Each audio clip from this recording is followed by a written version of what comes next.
Hi everyone, and welcome to RollBound 2. I am your DM, Chas, and I'm going to go down the list and have everyone introduce themselves, starting with Groove. Good tidings. I am Groove, and I am bound to the role of Jonathan Oneros Phage. Alrighty, Allie. Hello, I'm Ali, and I am bound to the role of Prince Xander. Alright, Minnow. Hello, I am Minnow, and I am bound to the role of Vivian Deshays. Alright, Joey. My name is Joey, and I'm bound to the role of Jay Elwood. Forgot his last name for a second. Alright, Dakota. Hello everyone, my name is Dakota, and I am bound to the role of Lysel. And last but never least, Mickey. Hi, I'm Mickey, and I am bound to the role of Emiko. So, Yeah, where we today's crazy. where we last left off, I believe you guys are about to, before going and pursuing the last bandit patrol party, you guys are going to take a quick short rest.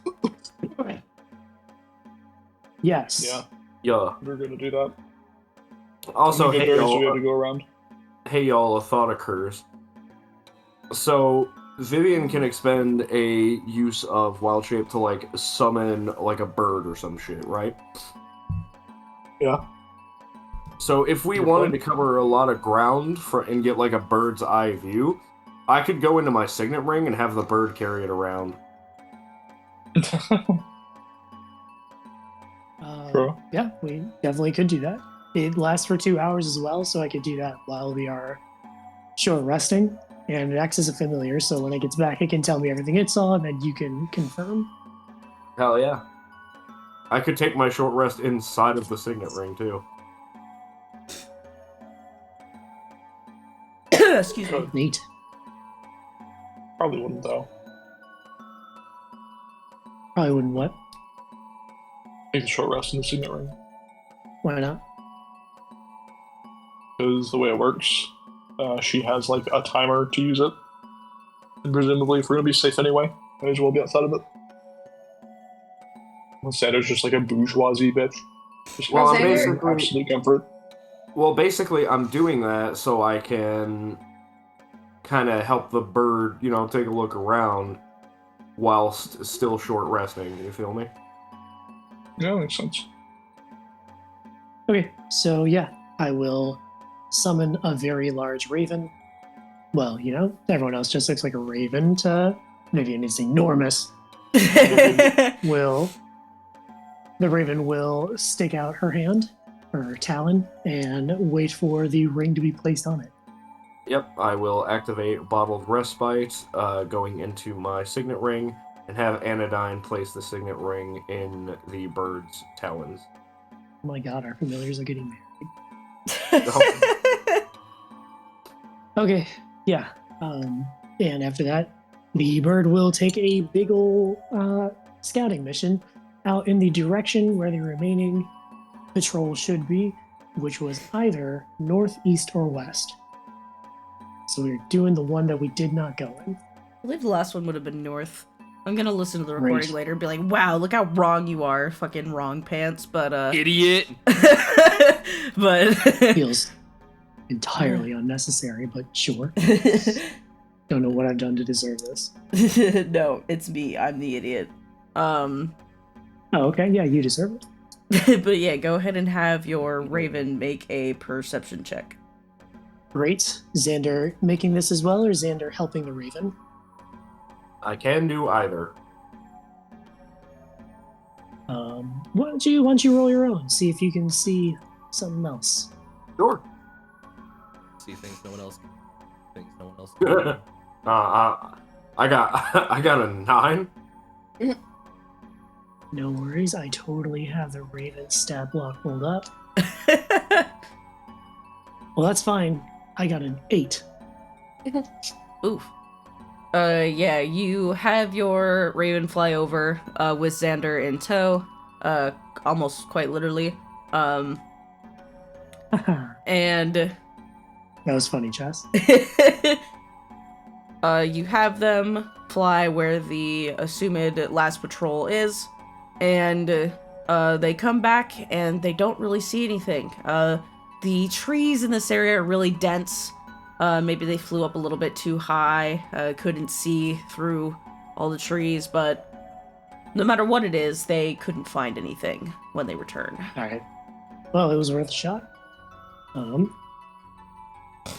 Okay. So after a short rest, how's everybody feeling? Did anyone take damage in that last fight? I do have a... Johnny did, yes. Can I have 4 good berries, please? Yeah. Did everyone roll their hit dice already before I start handing out good berries? I need to look at my hip. I do have a quick question, Oh, Chaz. I'm golden. Could I have kind of mapped out the area as we were flying overhead, at least?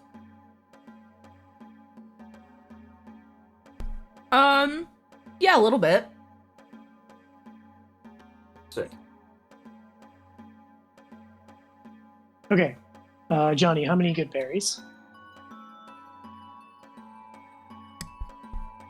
4. 4. Lysel, how many good berries? 0. Emiko, 0. Gelwood, I'm good. and Xander. Yeah. I am full health. Yeah, I think Right, y'all so- healed Lysel, like, right before last session, and just to make sure that Lysel was healed. So we have 46 berries remaining. Christ. Well, you have 46. I have. Yeah, I 31. have 46. So we have a How long do total those of fucking 77. berries last? 24 24 hours. hours. How do we have so many? Because I get them Rest back on a casting. short rest and get a free cast every day. That doesn't explain why Minnow has fucking 40 plus. Because I had 5 spell slots when I went to bed. Oh, you rest casted. Okay, that makes Well, Yep. yes, but no. All right. So with that, we have short rested. I think during this time, Vivian comes up with her brilliant plan, which we all know about already. But for those of you at home, it's a good one. And let's find the third patrol. Yeah, so go ahead and make me some investigation checks. Okay. Sure, you want me to do that? You know what? Mm. I am. 18.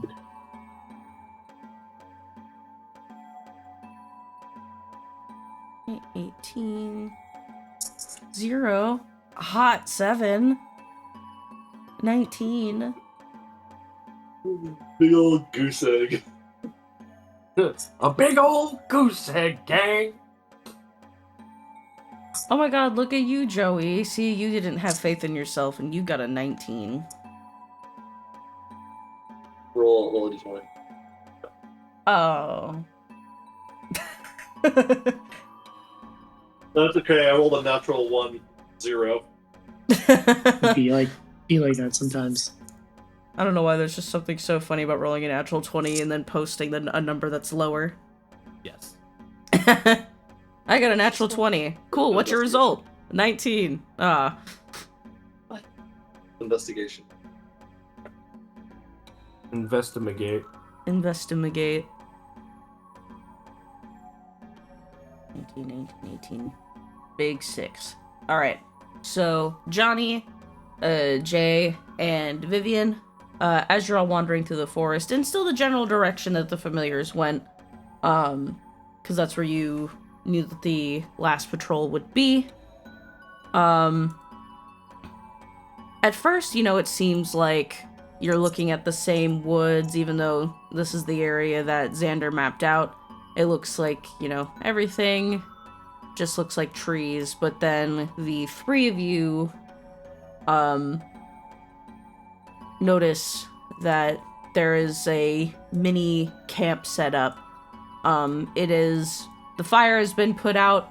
You can see the dirt patches where they cleared out a place to sit for a little bit, but the embers of the fire are still smoking. So whenever they left, they couldn't have left any longer than 10 or so minutes ago. And that puts you hot on their trail.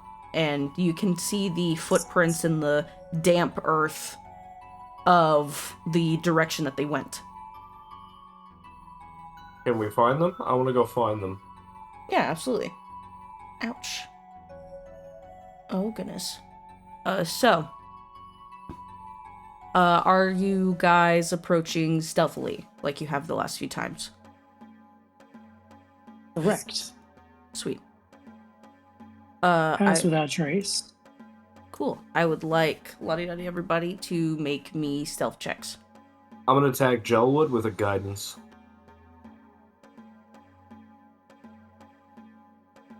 Oh no! I need to be back in 1 second. There aren't really. Thank God I have a familiar. Alright. 13, 33. Yeah, we got a fat 3. 13, 33, 25, 24, 24, 22. Dilf.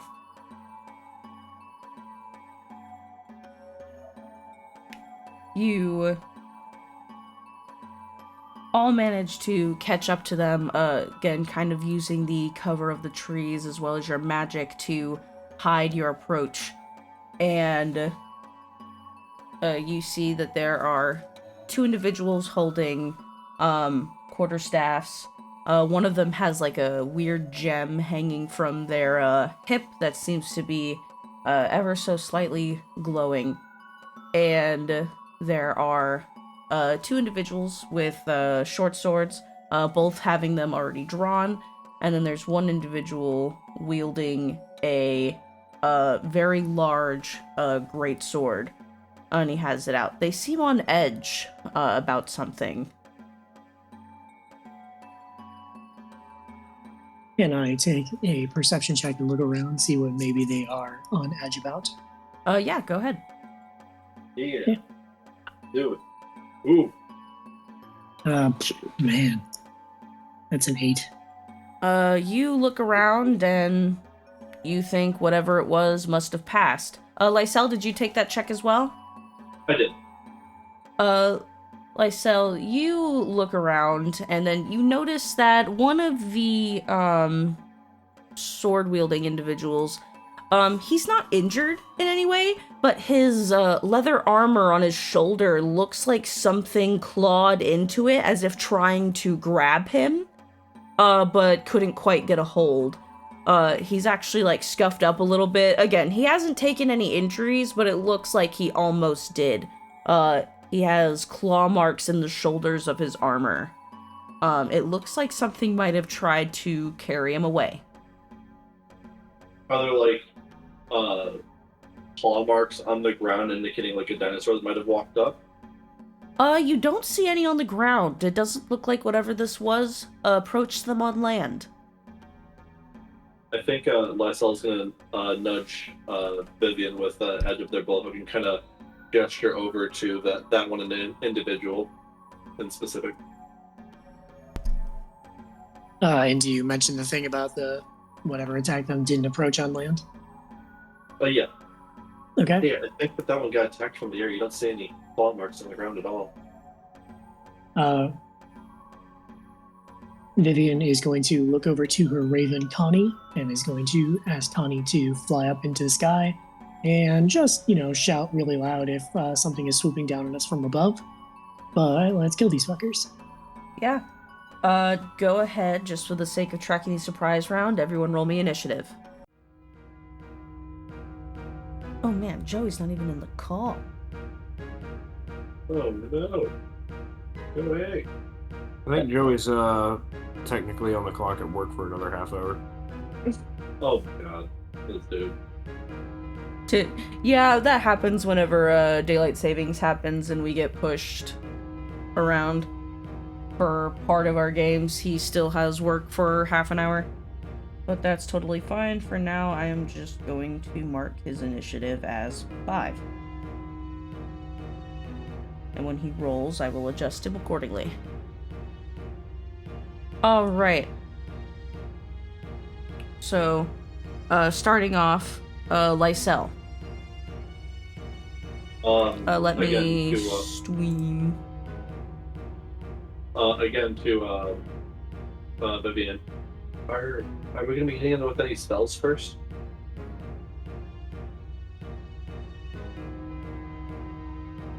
I think, at this point, you'd probably know to not run right into the middle, but like you can run up to them. Are the mages in question, in theory, in the middle, the ones with the quarterstaffs? Yeah, they're kind of like hugging the back of the group. You actually notice that different to the other groups that the archers, if not for the fact that you guys kind of were already hot on their heels and actively looking for them, these guys would not even really be noticeable, but the archers this time around are actually like clinging to the trees, and the two mages are kind of taking up the rear, and they're a little spaced out. Are the archers kind of far away from the main body of the group? A little. They're about 15 feet away. Okay, we'll actually go over to one of the archers and see if we can take one of them out quietly. Alright. Make an attack with stealth. Real quick, let me... You would need to run across the field to do that, wouldn't you? If you schmooved around, you could.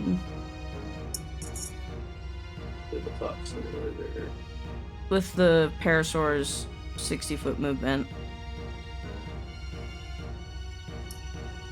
If it's something I could do, then I would. Let me check. Distance. I also have to remember that Parasaurs are big. Because based on the positioning, if you wanted to go for the mage, you totally could without being in the middle. Yeah, that is true. The, archers are on the, like, opposite side in comparison to you. They're, like, parallel to you guys. But the mages are, like, directly in the path to get to them. If you wanted I suppose if the mages are on the way, we might as well just go for them, huh? Yeah, here, I'll mark which one has the gem, since you guys said you wanted to focus that one, so I'll change their token color. So we'll attack the one with the gem. Does an 18 hit? An 18 absolutely hits. Alright, so we're gonna go ahead and channel a soul into this attack. Again, it flying down the end of the bill hook and coming out as a piercing attack. That's gonna be 10, 15, 20 points of damage. Alright. The mage is still up. And bonus action attack. With a natural 20. Woo! We're also going to channel a soul to that too and make it really hurt. So that's 10, 20, 24 points of damage. Yeah. With a critical hit, that is enough to take that one down. So, Lifestyle charges in on the Parasaur. First attack landing on the back of the leg, and the final attack coming around and whipping this guy in the face and just clobbering him to the ground. That's gonna be for Lifestyle's turn. Alright, Vivian, it is your turn. Before we do that, Johnny, did you want to go with him or did you want to hang back in the cover? Hanging it back. Sweet. Hanging back? Okay. So Vivian is going to, from here. So Bandit Mage 1 is prone right now? This one's dead. They got critted. Oh, dead. Delightful.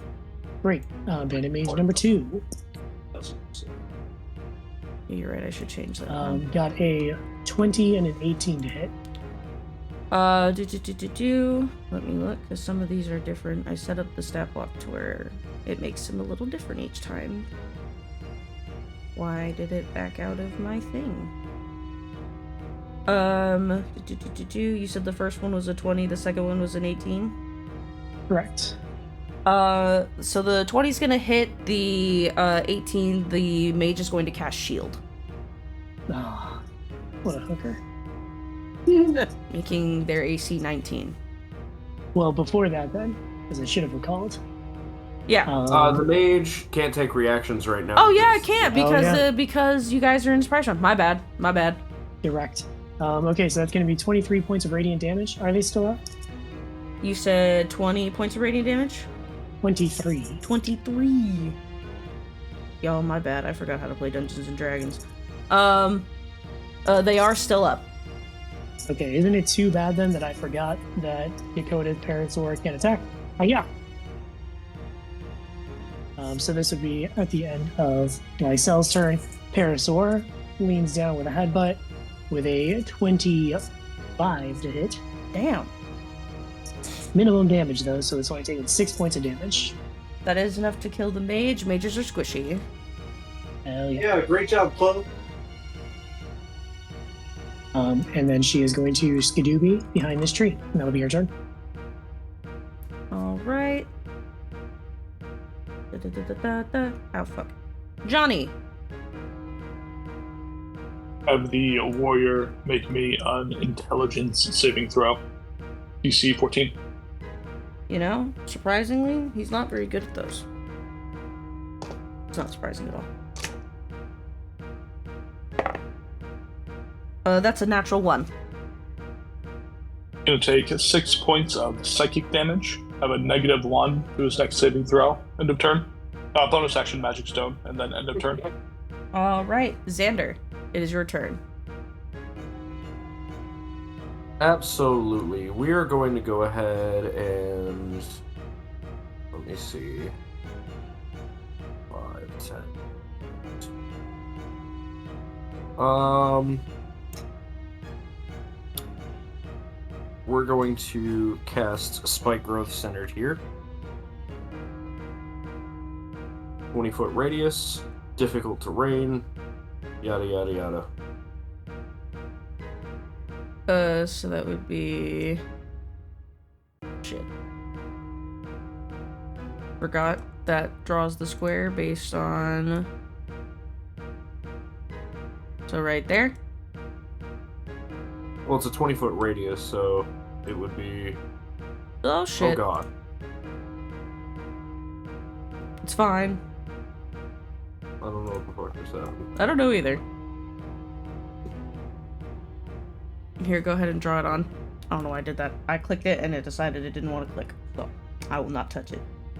It'd be like that.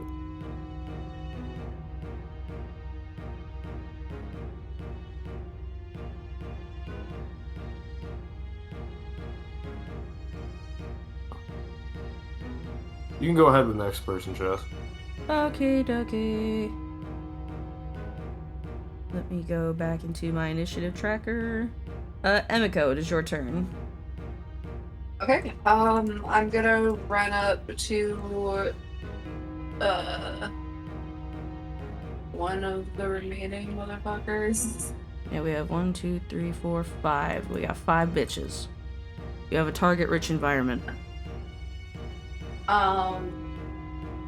Can you tell me what the current standing enemies look like again? You have 2 individuals wielding short swords. You have 1 individual wielding a giant greatsword, and then you have 2 archers kind of pushed back into the trees. Okay, I'm gonna go up to one that is wielding a short sword. Xander, are you going with on the Parasaur, or are you sticking back?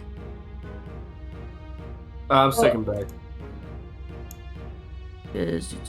I think Emiko would have to actually dismount because I don't think she can hit anyone while riding. May as well take the Parasaur with you so he can smack you. Okay. Because you're itty bitty, huh? Mm-hmm. Yeah, you could go over here, I think. Does that put them in the spike growth? Yeah, I think it would have to, unfortunately. Do you want to go for one of the archers instead? Sure. Cool. So we'll stick you. Consider yourself Diagonals behind. are fucking weird. consider yourself behind the tree because putting you on the edge of the board makes it fuck up. But yeah. How far into the spike growth is the nearest short sword? I think that's 10 feet, 15 feet from if you approached from this side. And then jumping only takes like movement, right? Yeah. Okay. Noted. So yeah, attacking the archer. Does a 22 hit? Absolutely. Okay, it's gonna be 6 points of damage. Bonus action to flurry of blows. Natural 20 on the first one. I'm gonna use another key point to make it my hands up arming. For a total of 10 necrotic damage, and then does a 20 hit? Yes, it does. Okay, and that one's gonna be 4 damage for a total of 20 damage, and that's my turn. And then the Parasaur headbutts with a 23 to hit, 7 points of damage.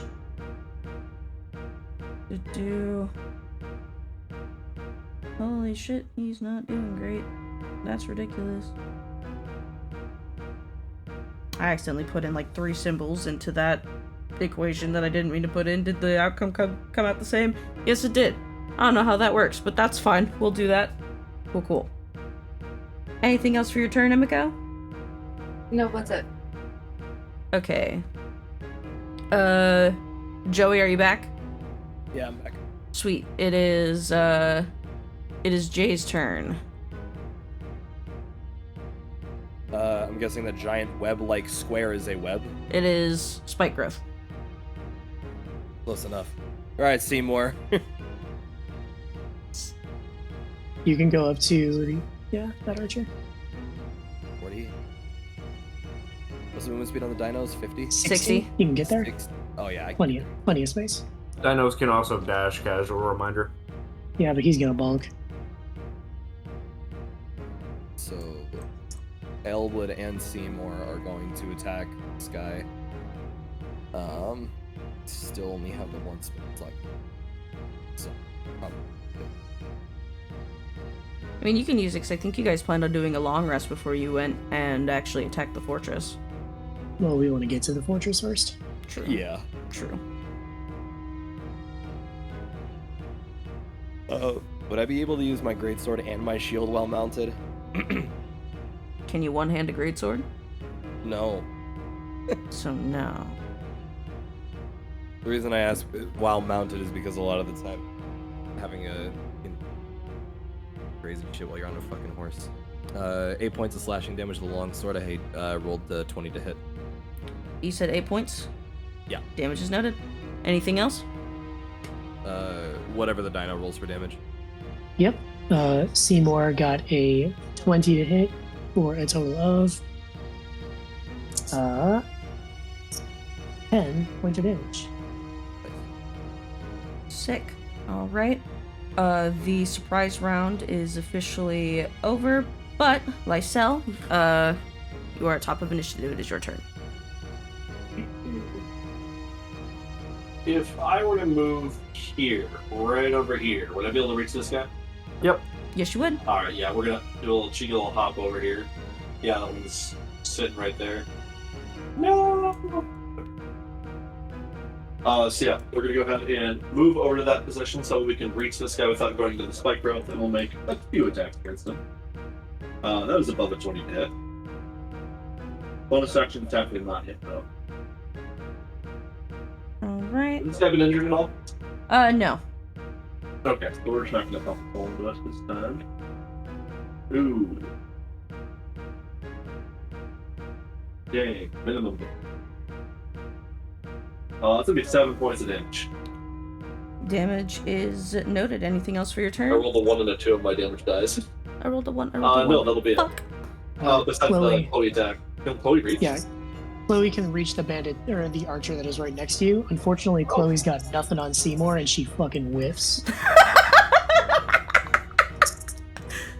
She got a assuming that a 12 misses. Yeah, 12 definitely does miss. Then yeah. All right. It is the big fucker's turn.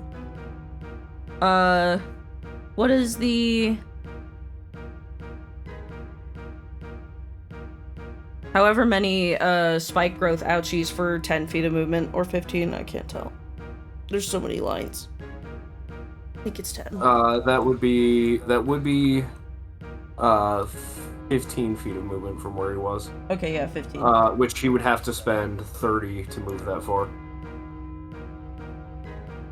But nonetheless, that is 6d4 piercing.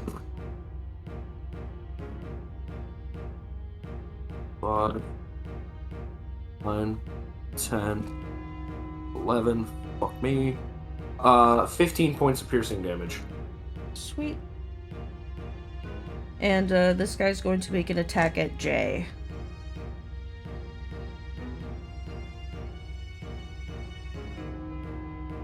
That's not very bright. Well, yeah. And he has a -1 to this, right, Groove? No, that's to his next saving It's for throw. saving throws. Oh, it's for saving throws only? Okay. That is a 20 to hit.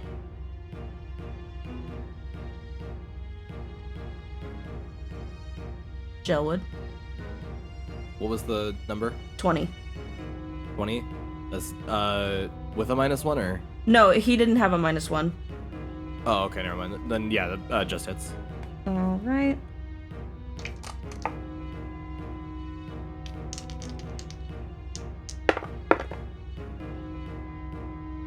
Let me look at his shit again. Where the fuck did he go?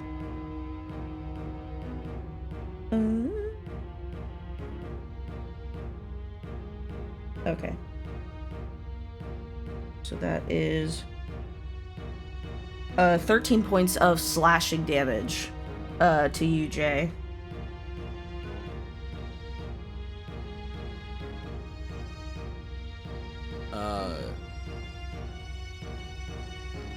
Eight is 5 maximum hit points. Do they go away? They're not temporary? It adds 5 to your current and temporary for 8 hours. Current Which and means- temporary. Oh, Yeah. shit. Which means I think it's those current and maximum, not current Yeah. and temporary. Or, sorry, yeah, current and maximum, I meant to say. So yeah, they can be healed up later, those hit points can. Okay, just making sure. Okay, that's fine. I'll just remember. Thank you. And that'll be the end of that one's turn. Vivian, it is your turn. All right. So Bandit Archer 1 and 2 have both been hit pretty heavily, right? Yes. Okay. And then Bandit number 2, that is in the spike growth, has also been hit. Yes. I would just Minimally. like to say, is the Parasaurolophus that Lysel's on right here, by the way? Is Chloe right there? Yeah. Yeah. Yeah. So technically Lysel would have been in range for Soul Siphon from that attack. Would I have been? Yeah, if you're riding it, Would yeah. have been. Yeah. Because you were on top.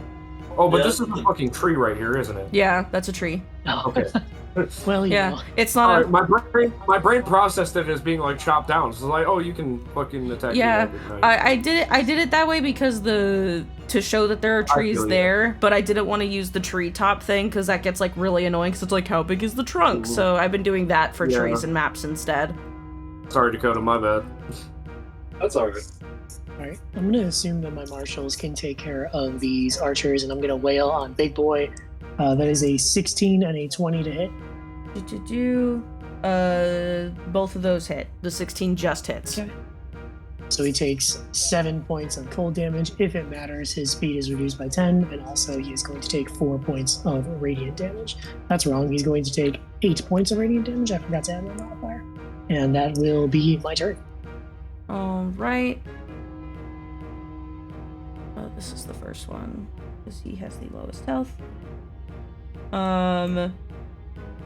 This bandit. I think. You know what? I think he's going to. He's going to chance it.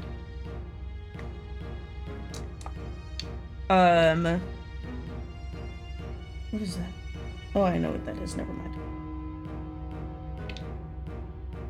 He is going to take the disadvantage on this attack so that he can use one of his fancy arrows, and he's going to do it at Emiko at disadvantage. He doesn't know that this is a bad idea. Yeah, he doesn't know that. I know that.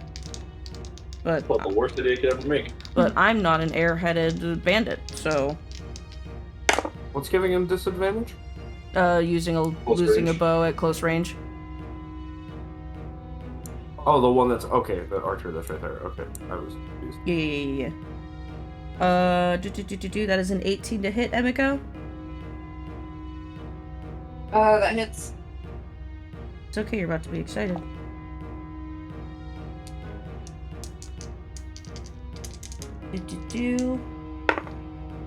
That's kind of lame. You take 3 points of piercing damage, and you take 4 points of fire damage as he shot you with a fiery arrow. No, I don't take anything. No, I don't think I will. Will use a key point to attack with the Bonk. arrow. Bonk. Keep that motherfucker back at him.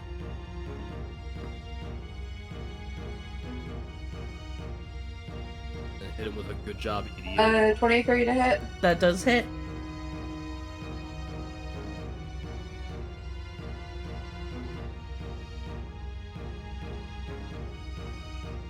Oh, 4 points of damage.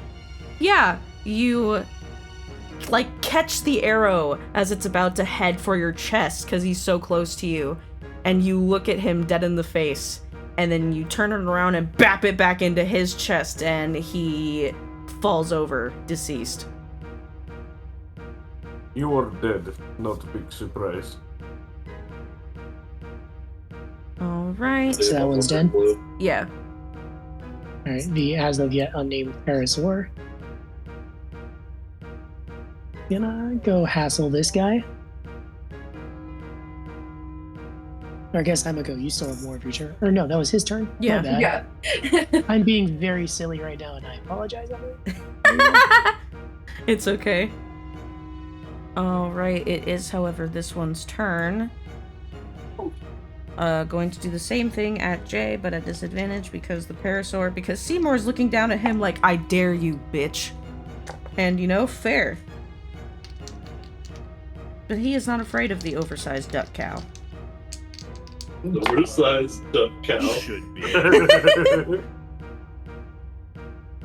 With disadvantage, that might actually be really good. Let me check. Doesn't remember their to hit bonus off the top of my head. Yeah, that is a 21 to hit. On me? Yeah, you. Really? Yeah. Damn. Alright, yeah. Alright. I almost dropped my whole fucking dice tray. That would have sucked. Oh my god, that would have sucked so bad. Yes, his life just flashed before their eyes. It did, because a lot of it's D4s, and I've just imagined stepping on them later. Alright. Only meaning a D4 of damage. Alright, I did this the wrong way. That is 7 points of piercing damage and 3 points of cold damage. Yup. These guys are assholes. So excited to steal their arrows. Alright. The arrow of their ways. Hey. Alright, that is the end of that one's turn. Johnny, your turn. Johnny! Johnny! Have the big boy, same one as last round, make an intelligence saving throw. I do not believe he has made a save, so he will have -1 to this. With a -2 to this, that is a 15. Natural 17 on the die. Did you subtract another 1 for Mind Slipper? Oh yeah, he has a -1 to intelligence saves, so the -2 was including the penalty to the save. Got it. Yeah, bonus action. Going to wake up. End of turn. Alright. Xander, it is your turn. Yeah.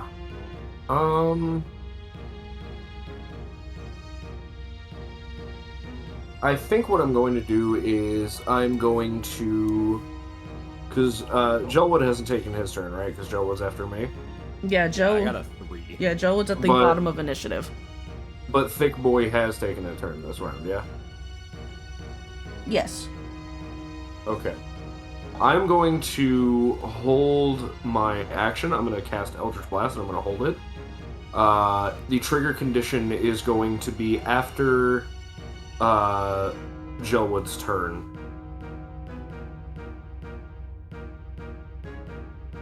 Alright. No worries. Anything else for your turn?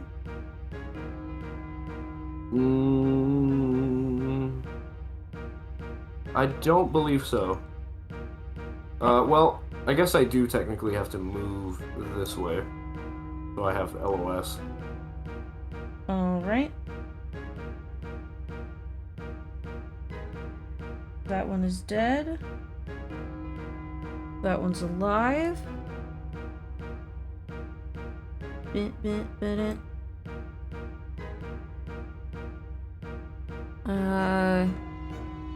Yeah. Give me 10 feet of movement for spike growth damage. That took 20 of his movement. Ouch. That is going to be 9 points of piercing. Thank you. Going to make an attack at Lysel with the short sword. Oh, is he? He is. That seems a poor idea. That is a 19 to hit. A 19 will actually hit. Alright, that is 9 points of slashing damage. Alright, I'm going to Soul Siphon that damage. Oh, boy. And by that damage, I mean I need him to make a con save for me. Oh! Another minimum. Gosh dang it.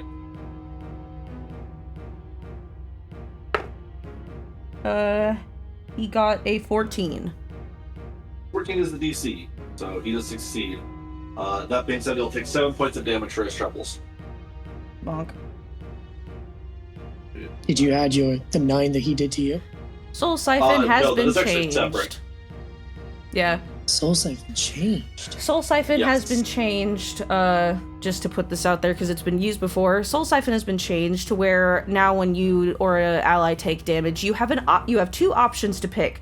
You can either you make it an opportunity attack at the person, and one of the options is you can force them to make a con save, and if they fail, you get a soul back. The other one is you spend a soul to deal the extra damage that they dealt to you. But it is not an innate part of the attack anymore.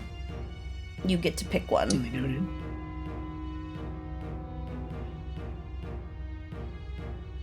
Yeah, I take 9, he takes 7. Upgrades, people, upgrades. Alright. It is now this motherfucker's turn. And he hasn't really been damaged, so he can probably get away with it.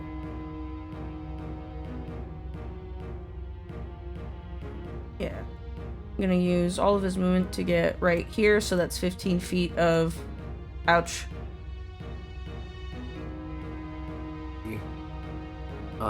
7, 11, 13, 17 points of piercing damage. Nope. And he is also going to make an attack against Lysel. Oh boy. That is a natural 1. So he, like, trudges through the spike growth. You can see it digging into his legs. He's, like, trailing blood across the ground. And the pain just might have been a little too much because he lifts up his sword and it just grazes across you. It doesn't seem to make any purchase. That is the end of that bandit's turn, meaning it is Emiko's turn. Okay, I was gonna go for the archer, but because the fucking bandit walked up right between them, I'm gonna hit the one that just got in between us. Does a 19 hit? Absolutely. Okay, they're gonna take 7 points of damage. That kills that one. Oh, awesome. Okay, then I'm gonna make a run for the other archer. You could hit the attack. other bandit that's right on Lysel if you wanted. Yeah, you don't have to get into the spike growth to do that. I'm sorry? I said you don't have to get in the spike growth to do that, but if you still want to go for the other archer, go for it. But if you want to hit this one, you also can. How bloody does that one look? He looks pretty badly hurt. He just trudged through 15 feet of spike growth. Okay, yeah, I'll do that one. For my bonus action attack, it was a natural 20 for a total of 9 damage. That is exactly how many hit points he had left, so you fucking kick this guy in the face and he gets sent back impaling himself on the spikes behind him. On the ground, He bitch. graded himself. He did. He got cheese grated a little bit.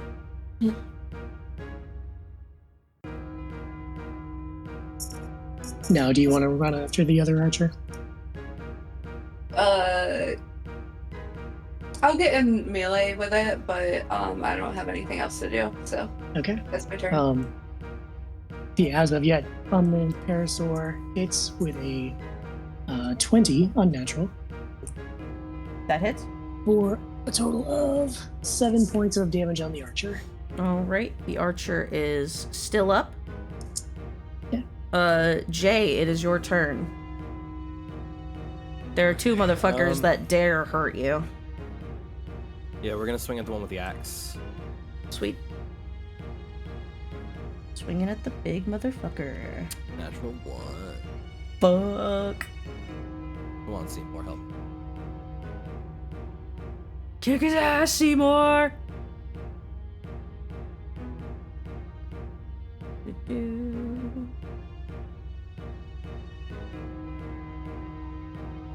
Who's rolling for the cow duck? Oh, is he attacking now? Did Jay go yet? Yeah, Yeah, Jay got a natural 1. He missed. Oh, bummer. Did you want him to hit the axe guy, or do you want him to finish off the archer? Finish off the archer. He got minimum roll. Unfortunately, that is 6 points of damage on the archer with a 19 hit. Archer is still up, but bleeding profusely. Very badly damaged. Seymour, you're on thin ice. End of Jay's turn. Eldritch Blast at the warrior. For a 21 to hit. That definitely hits. Go ahead and give me damage. Okay. That is going to be 11 points of force damage Oh my god, this is and 8 points of damage between bludgeoning and piercing because I knock him 5 feet this way, so he takes some spike growth damage. Yeah, the 11 was enough to kill him as he had exactly 11 hit points left. He got Yeah. cheese grated. Yeah, I shred him into many small chunks. All right. Also, as a free action with no action economy required, I'm going to stop concentrating on spike growth. All right.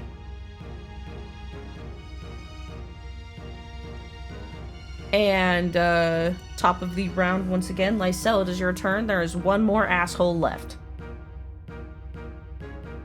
Are we taking this one alive? That's up to him, I think.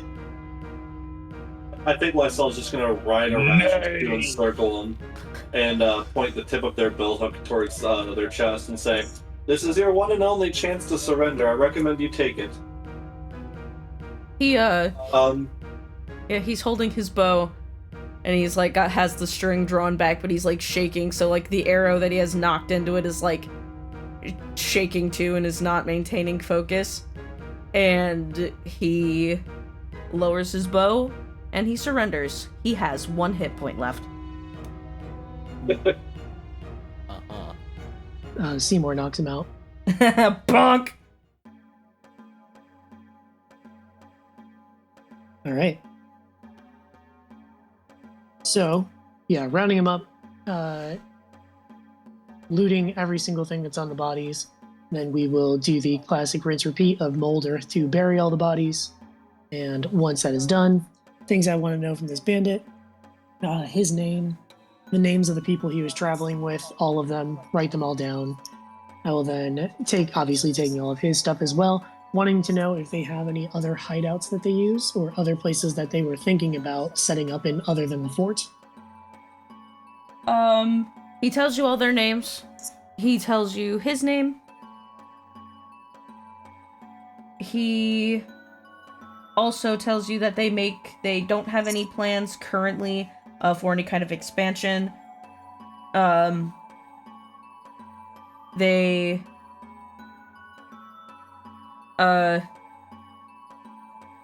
tell you that Would it help if I told you why I'm asking this question? yeah. So the reason that I'm asking this is because we want to say the traders, the mutineers, went to this location. Oh yeah, so you And if want it's to a know place where, like, specific when they names first and stuff moved like in- that. Yeah, like when they first moved in, they're like, oh, this cave isn't so bad, but let's keep looking. And they're like, oh, this castle's really nice, let's stay here. We could send them to a place that's like, hey, remember that cave we checked out? They're all holed up in there. Preferably about a day away. Yeah, unfortunately, he tells you that they have made no plans to expand, and that the current place they're staying up in, they, like, found, like, a list.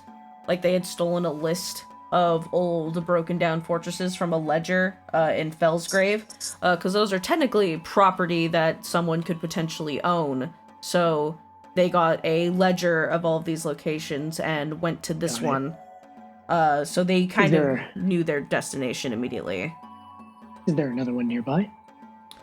There isn't. Not that they were interested in. The other one, they would have to go all the way up by, Paylor, to go in, and that was just too far of a trip. Okay, it's far enough for mutineers. Yeah, true. Hey, boss, they're on their way to this fort. Yeah, that is a... They say they're gonna move in there. Blah blah blah. Yeah, it's Well, we don't over... want it to be too far away because then they might just not be interested in chasing. They will be interested in chasing. A bully never lets someone get away. Yeah, it is Especially over... you allow one mutiny, you allow mutinies. And it is, over a week's travel away. Sure, they can catch them en route. Hey, boss, we're still chasing them. We can try and slow them down if you can get here fast. Yeah. Yeah, but he tells you his name. His name is Sam. And then he tells you the names of the rest of his group. What other question was there? I feel like I'm forgetting one. That was mostly it. I wanted to be like, hey, Sam and all of the people in this group, and then we can mention those, and say, and some of the others that were in the other patrol are going up to this fortress. We can slow them down. We need help. Just because, I guess here's another question. When I was talking with Marcia, we were talking about all the different places where they could have hidden out. And she mentioned this fortress as, the number one. Did she mention any other places around this area where they could stay? She mentioned the fort that you all went into. The dungeon, the first dungeon you went into. She mentioned that one, but then you deduced that that was too close, and that, you guys had already been in there, so you ruled that one out. And then she mentioned that there were a few popular areas that people would make camp, but none that are really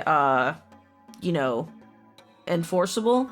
And then it's hard to tell because Farwood is so small on the bigger map of on the more wide map of Kelmra, but there are parts of Farwood that are very mountainous. So there was she did also mention that in some of the mountains that at some point almost divide Farwood in half, that while there's nothing pre-built up there, it is a very easy place to, build up, Sure, yeah. I can't... Probably none of those. Yeah. It's defensible, that was the No. word I was thinking of. Yeah, probably none of those options. I think that, hey, remember that book we found? They're going to go to one of the fort that's up by Paylor instead and start a gang there. Well, also, They, Paylor is a more richer city than Fellsgrave. oh, good. So they said that you were a pussy because you didn't go up to Paylor in the first place. And asked us if we would come along. We said no, a fight broke out. We're chasing them. But we need help. The point where our plan falls through is when none of them can actually read.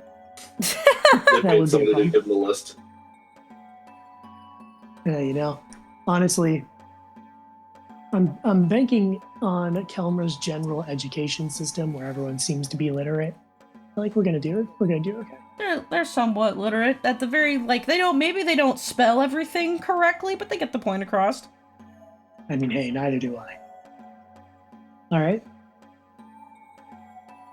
So yeah, take all of his stuff, make sure that he is thoroughly frightened, send him off the same way we did the others, and I think just like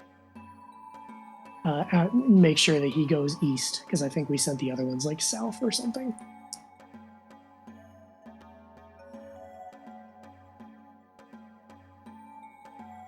All right.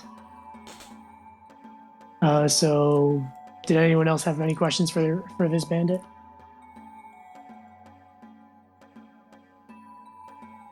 Sounds like a no. What did we get?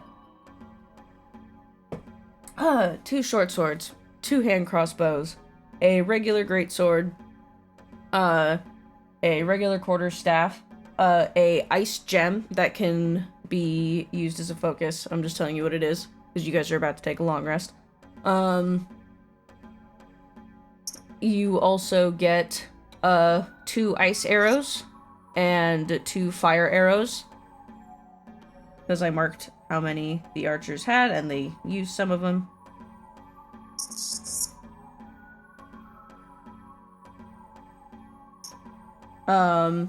For reference, the arrows do an extra 1d6 of fire and extra 1d6 of cold. Big guy wasn't wearing any like fancy armor, so there are 4 sets of regular leather armor.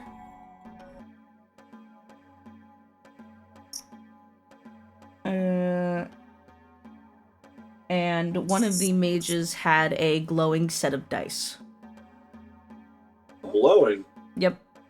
All right, so we got 2 short swords, 2 hand crossbows, 1 great sword, only 1 quarterstaff.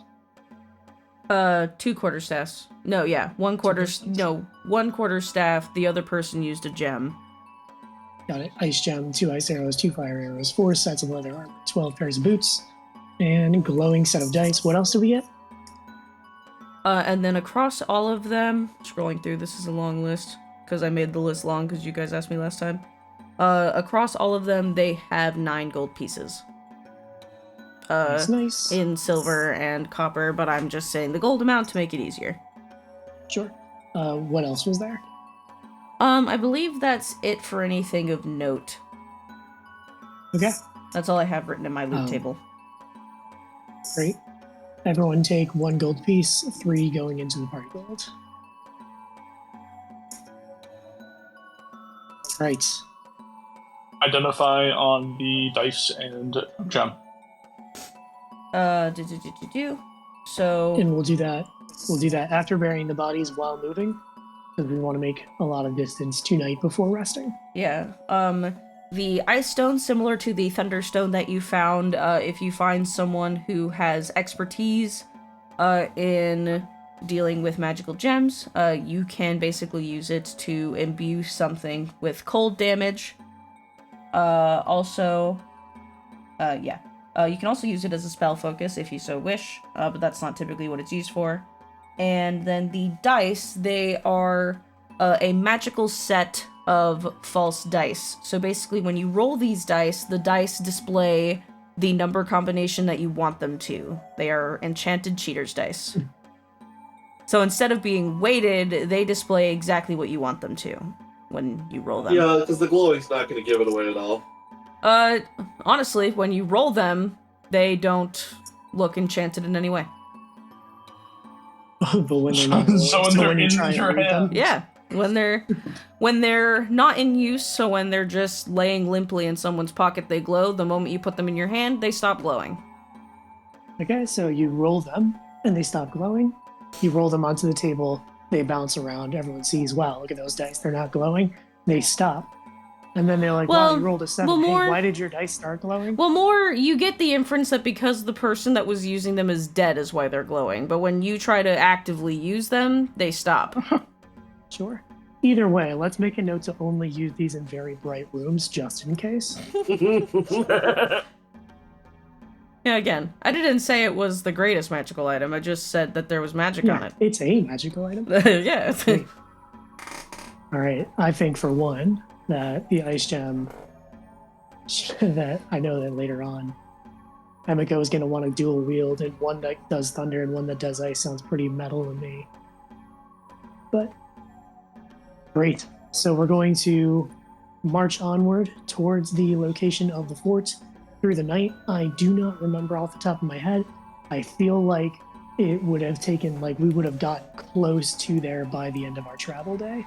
Or, like, would have been at the location, but would have been, at hour 10. I just accidentally knocked a Bidoof off of the universe.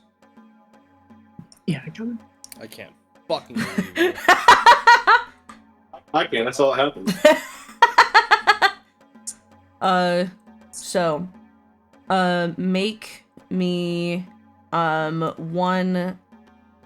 make me a round of survival checks, if you would, please, everybody. Or really, who wants to? This is to find the fort, so, the more the merrier. I got a natural one. Oh, I'm sorry.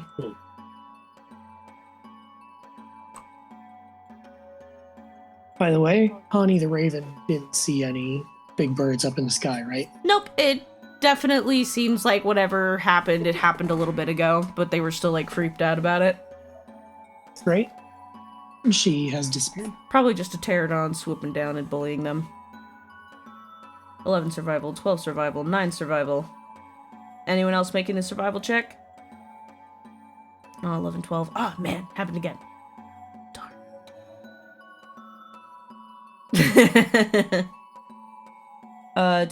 So, with an 11, a 12, and a 9, it does take you a little while longer, but within the adventuring day, the sun is starting to set in the sky, and you do see what looks like a fortress in the distance. You all would be approaching from... Oh, shit, let me lock the bitch so that it'll let me draw on it. From this direction. Maybe if I drew in a color other than fucking gray. This direction. So you kind of come at, the corner of the wall. If you guys get that close, you guys still can see it from a pretty decent distance, but overall, my point is that you found it. Yeah, we're gonna keep our distance. Okay. Yeah, let's set up camp somewhat close by. And can we, have people watch throughout the night? Yeah. One person that is up watching the camp, another person that is up watching the fortress? Yeah, absolutely. You had 2 people watching last time. Let's see here. I mean, we could split the watches up 3 and 3. So 3 people watching the camp throughout the different ships, and 3 people watching the fortress throughout different ships.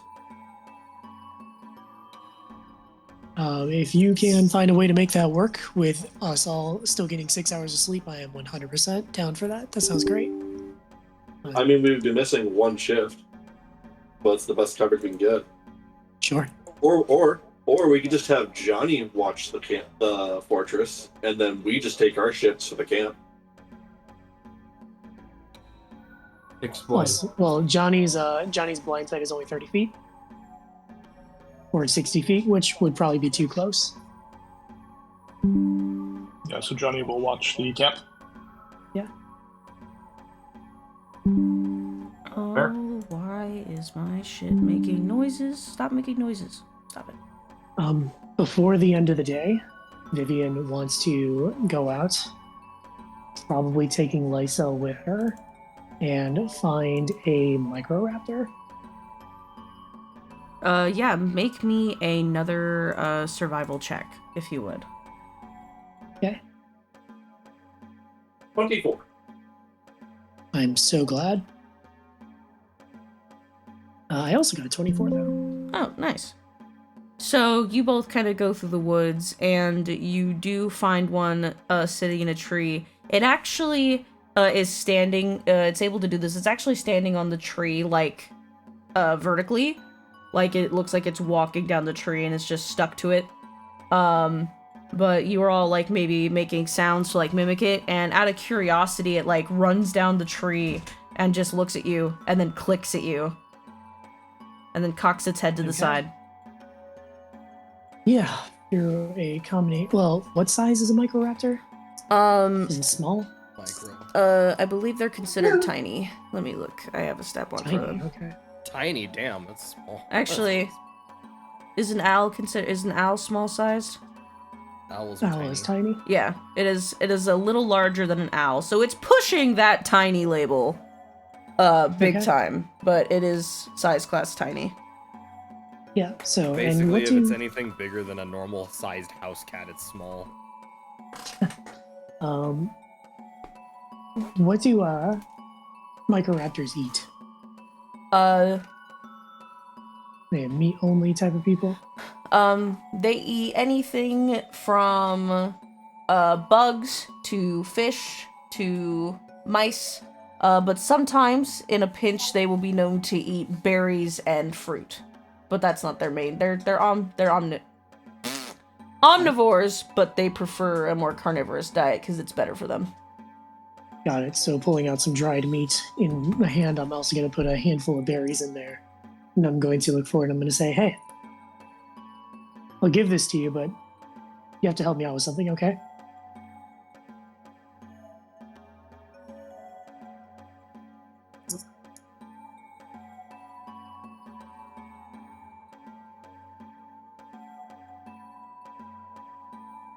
Oh my god, so sorry my dog was trying to break into my room. Go ahead and make me an animal handling check at advantage. Sure. Guiding myself. Thank God. Oh no, that's pretty good. Animal handling, that is a 26. Yeah, and you can like directly talk to this one, right? Yep. Yeah, so it like walks more down the tree and says, what do you need me to do?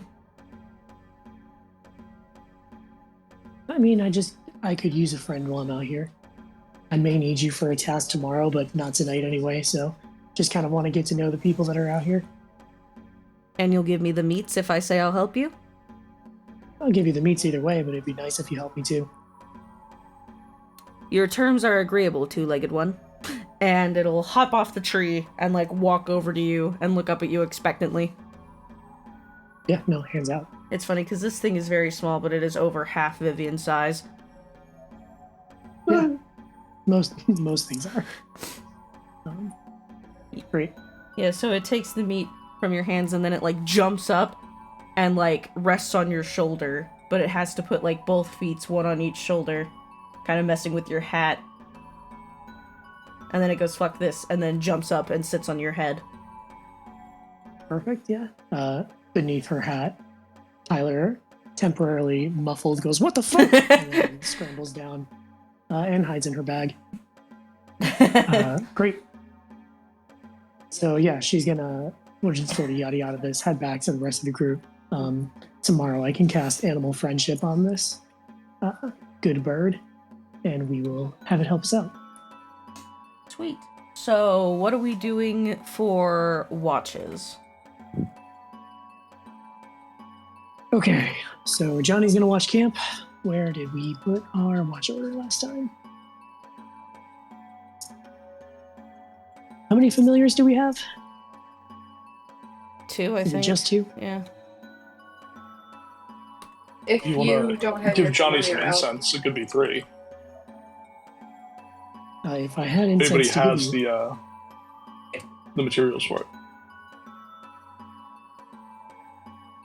Guess not. Got you. Yeah, 2. I'll make Connie again for mine. I would go. You're gonna have, what's your familiar's name? Blink. Blake. Blink. Blink. Blink, like the thing you do with your eyes. Yeah. Yeah. Or the kind of dog. Yeah, blink dog. Or like a blink dog, correct? Xander, you're gonna be helping out Lysel. And Sick. Jay, you're gonna be assisted by Sherba. I don't know who it is. That is, of course, Xander's familiar. His name I remember. Anodyne. Jeez. Okay. So Johnny staying in camp, everyone else keeping an eye on the fortress. All right, let me. I'll keep the. Do we have Xander on watch? Which watch is Xander himself? Xander is helping Lysel.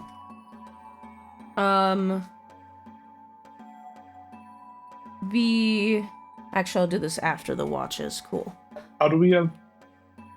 Why do we What's have that? 3 people on one watch? Because we have Johnny in the camp and then one person watching the fortress Yeah. with a familiar. And we only have 3 familiars to work with. So we have Xander helping Lysel on another watch. Xander helping. How can we do that? And everybody gets 6 hours of sleep. I don't think we can. That is with everyone getting 6 hours of sleep, assuming that you can watch the camp while asleep. Because that is 5. There are 6 of us total. Are we don't gonna need to only sleep. have 1 person? Oh, there were 6 total. My bad. Okay. Yeah, There we I go. posted it in group notes if that helps. So everyone should Okay. only be on one watch except for you. Yeah. So. Johnny's on Overwatch. Yeah. So.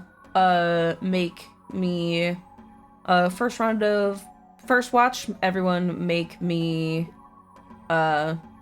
Perception checks. I forgot the word perception. I was trying really hard to get there and I just couldn't do it. Yeah. We are so. Oh my. My familiar is actually a white barn owl, by the way. Let's see. Okay. Night vision. All perfect. Yeah, everybody. Yeah, if everyone wants to do it just so that way I can breeze through, because there is something I have to do on this long rest. 26 perception for round 1. And for this first watch, Minnow, it is Connie watching the, fortress. It's Vivian, and this would actually be her owl familiar, whose name I don't remember off the top of my head.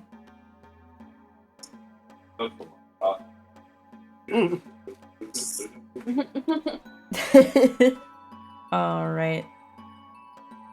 So, going through the first watch, nothing seems to happen. It is very, quiet. For whoever is watching the fortress, you do see that there are bandits that kind of patrol, around, this kind of, walled parameter that goes around. There is at least, 4 archers up here at one time. It's kind of hard to see what's going on inside here, because this wall is, like, 15 feet tall. That kind of goes around. But, on the first watch, you will notice that there is a crumpled bit of it where it looks like they tried to push the rubble in a way where it piles up to at least 10 feet tall, but this section is not as tall as the rest of the wall. It's something you'd notice sitting for several hours looking at the same building. And the front gate, which is not open right now, but I put it as open on the map so that way you could point it out and see it, is on this side. But throughout the night, throughout the first watch, nothing happens. It is pretty uneventful. On the second watch, which is Emiko, Johnny, and Blink, looking back at rolls, Emiko got a natural 20 day and a 24. Second watch. Second watch, similar thing. Nothing really happens. You do hear the bandits start to, like, not all of them, but some of them, you hear like a party going on the inside and maybe the sound of work being done. Like a blacksmith's hammer. It seems like they use the front courtyard, even if you can't fully see it, as some sort of workplace. And Emiko, between you and your familiar, whoever is watching the fortress, you also hear them talking about the patrols. Like, oh, you know, it's really weird. They haven't come back yet. Usually they'd be back by now. Oh, yeah, well, Aero and Boss are gonna be real pissed if they don't get back soon. Because they gave them very specific parameters for how long they were to be gone. Yeah, well, That's their problem, not ours. Did we send the bird before, or were we gonna send it after the long rest? After. Okay.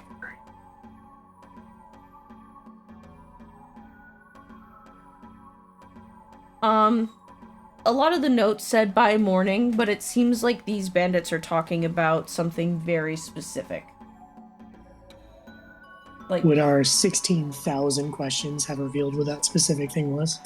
one of the groups, the one that, like, loops around, like, that goes kind of north and south and loops around and meets up with another one, they were supposed to come back, on, like, I don't want to say they were supposed to, like, come back, reconvene, but they were supposed to stop by the fortress, to do, like, a close perimeter check in the middle of the night, and they haven't come to do that, and then they would loop back around and return in the morning. So the last group that you killed, they were given a separate non-written instruction to come back, briefly, to do a skirt of the outside. And they have not done that. So the people taking watch at the fortress in the middle of the night are like, you know, they didn't come back. And boss is gonna know. You know, that sort of thing.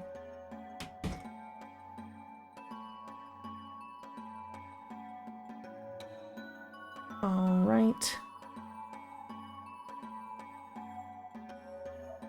And then...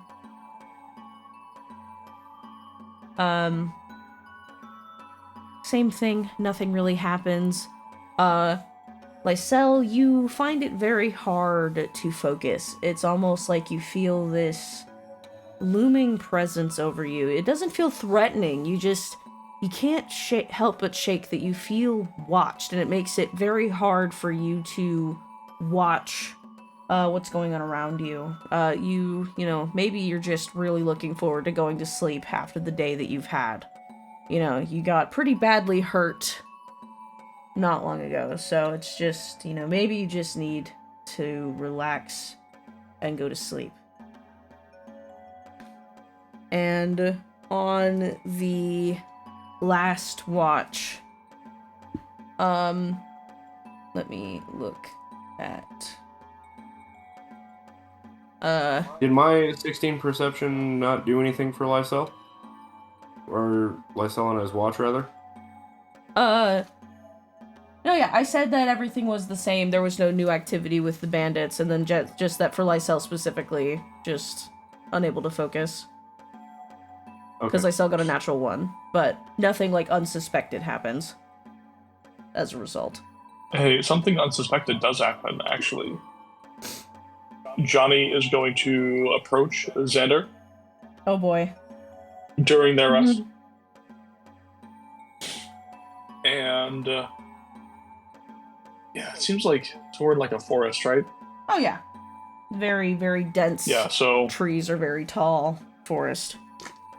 Xander hears a rustling in the trees, and Johnny is very carefully descending one down to Xander.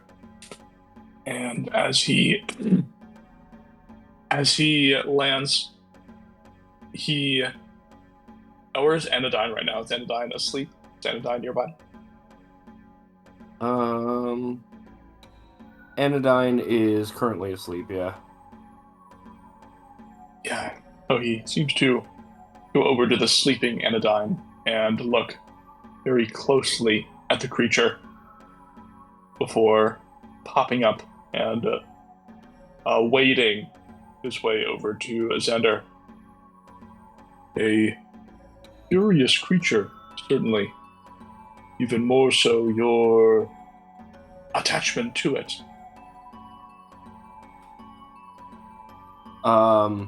I think Xander just kind of regards Johnny with like a nod and a smile and says, I suppose you could say we're as thick as thieves. And how, dare say, did that come to be? Johnny is still inching closer to Xander, as he tends to do when he speaks to people, trying to get a good look at him, a good whiff of his dreams. Xander's expression goes from a smile to... He kind of, like, looks down pensively, thoughtfully. A moment passes before he looks up at Johnny and says, "What do you suppose happens to all the evil that you devour?"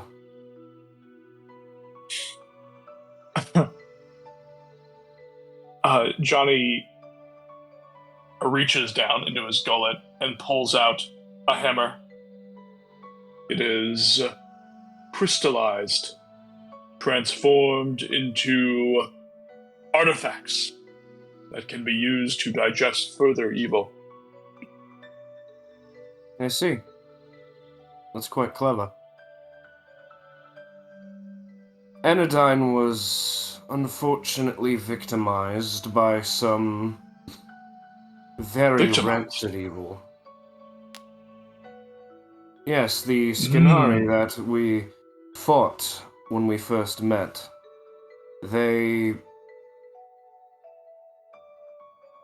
I suppose they killed her. At least as much as you can kill a kitsune. Whoa. And, Johnny coughs up the silver pinky finger, slipping it on his own phalange. But if Anodyne were slain, then how now does she join you still? How now indeed. And that question brings us to a lapse in judgment for yours truly. I was immensely angry at the dreadful injustice that had befallen Anodyne. You see, not only is she a friend of mine, but she was also my best friend's girlfriend, I guess you could say. So, in an effort to help my grieving best friend, I went to my mother, who is a noble genie, the leader of the Earth Kingdom of Petrus, within the elemental plane, immensely powerful, and it is said that all of the leaders of the kingdoms in the elemental plane are capable of granting wishes. An immensely powerful magic sought after by pretty much everybody capable of casting spells at all. So I thought if anybody could do it, could bring Anodyne back, restore her, and therefore wipe the slate clean from this injustice, it would be my mother. She said no, but I insisted over and over again, and she agreed to make this wish on my behalf, but on the caveat that I would serve as a warlock for her. I of course agreed, no price being too great. And she casted the spell. And Anodyne came back, but what I didn't account for is that Kitsune don't die like the rest of us. They just revert to a sort of spirit fox form after death. So you can't revive them in the same way. They just come back as, well, Xander gestures to Anodyne. That. So, I went out on a quest to see if I could change Anodyne's form back to the person she was before death. So far have been unsuccessful, but I also vowed to avenge her death, and to that end, I have at least begun the process. Begun the process? Oh yes, Do tell. I will not rest, Johnny, until every trace of the Skinari is wiped from this world in a blaze of fire and magic. I will eradicate them. Johnny is going to try and sense Xander's dreams as he speaks of this. What vibe check does he get?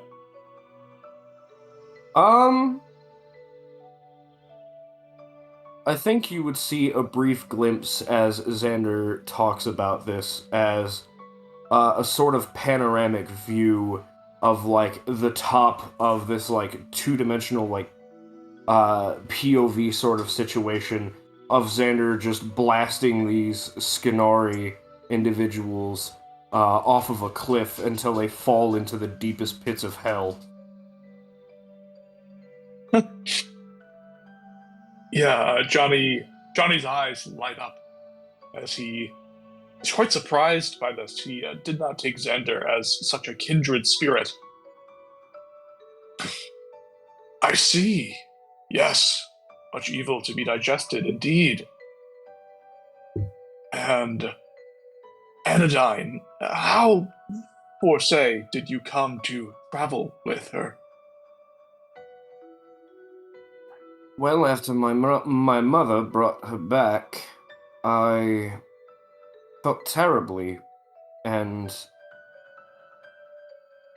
from my understanding, Anodyne, due to the way that she was, and he does like air quotes as he says this, revived, if her and her current state, which is as my familiar, were to perish, she would not go back to the spirit world. She would be gone forever.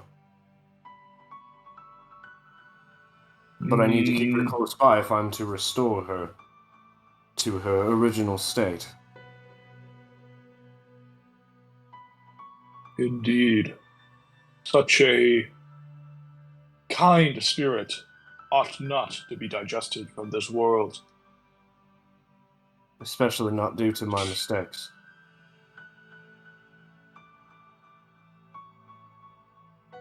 And you take responsibility for your mistakes. But tell me, truly, was it your actions which led to Anodyne's transformation?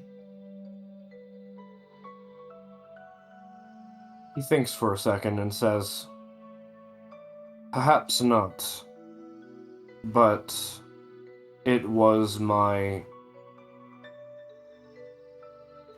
folly in believing that any problem that is created can be hand-waved away with magic, even complex and powerful magic. You can't just wish all of your problems away. You have to, as Mistress Deshays once said, dig deep into the soil first.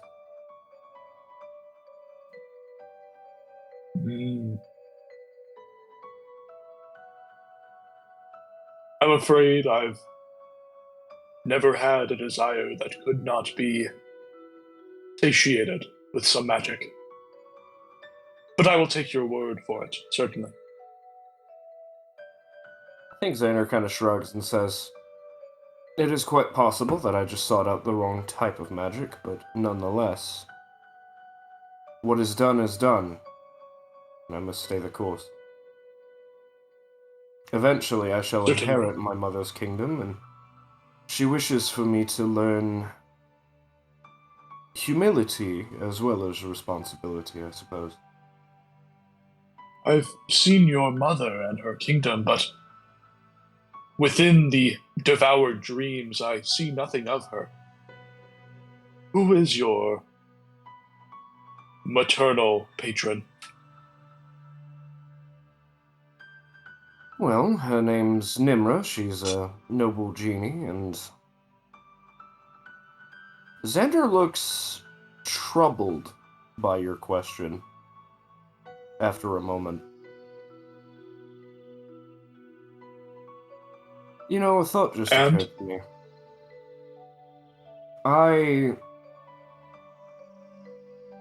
You see, when I was a small boy, I lived with my father.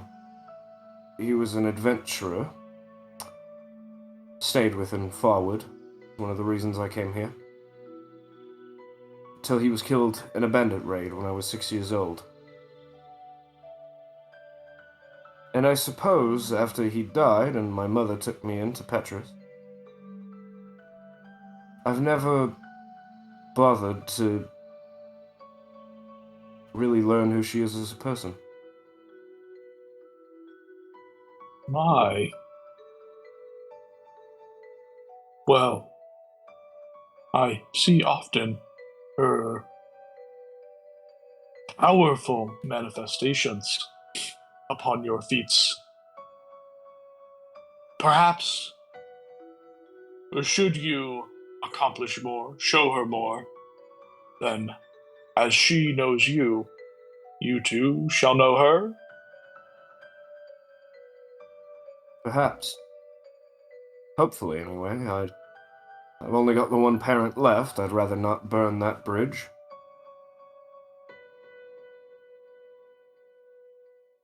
It's strange, having such a powerful entity as a paternal figure, because you have a lot of the same hurdles as you do with any parent, I suppose. But with the added stress of this individual has literally a kingdom on her back at all times that she has to look after, in addition to me. And I suppose there was just never much time for conversation. She was always doing something. Or speaking with someone, or holding court, or whatever the case may be. What does that do for your psyche, Xander? Someone so familiar, so close, omnipresent, yet unknown to you.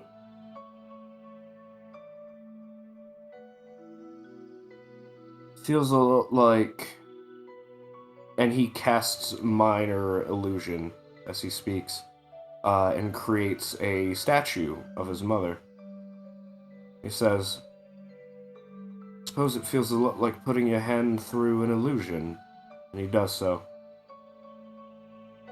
Everything's fine on the surface, but you dig deeper and you realize that it's quite ephemeral. I have found myself wondering how much she actually cares about me and how much she just has a responsibility to me, same as anything else in her life. Johnny puts his hand through the illusion as well. On the cusp of such knowledge, so close. I suppose it would make you awfully hungry. I guess it does.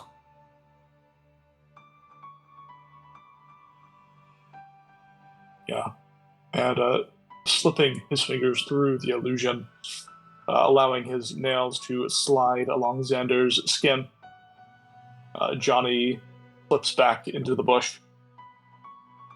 Xander, as you go to sleep, you feel once again a watchful, almost admiring eye in a respectful manner. I think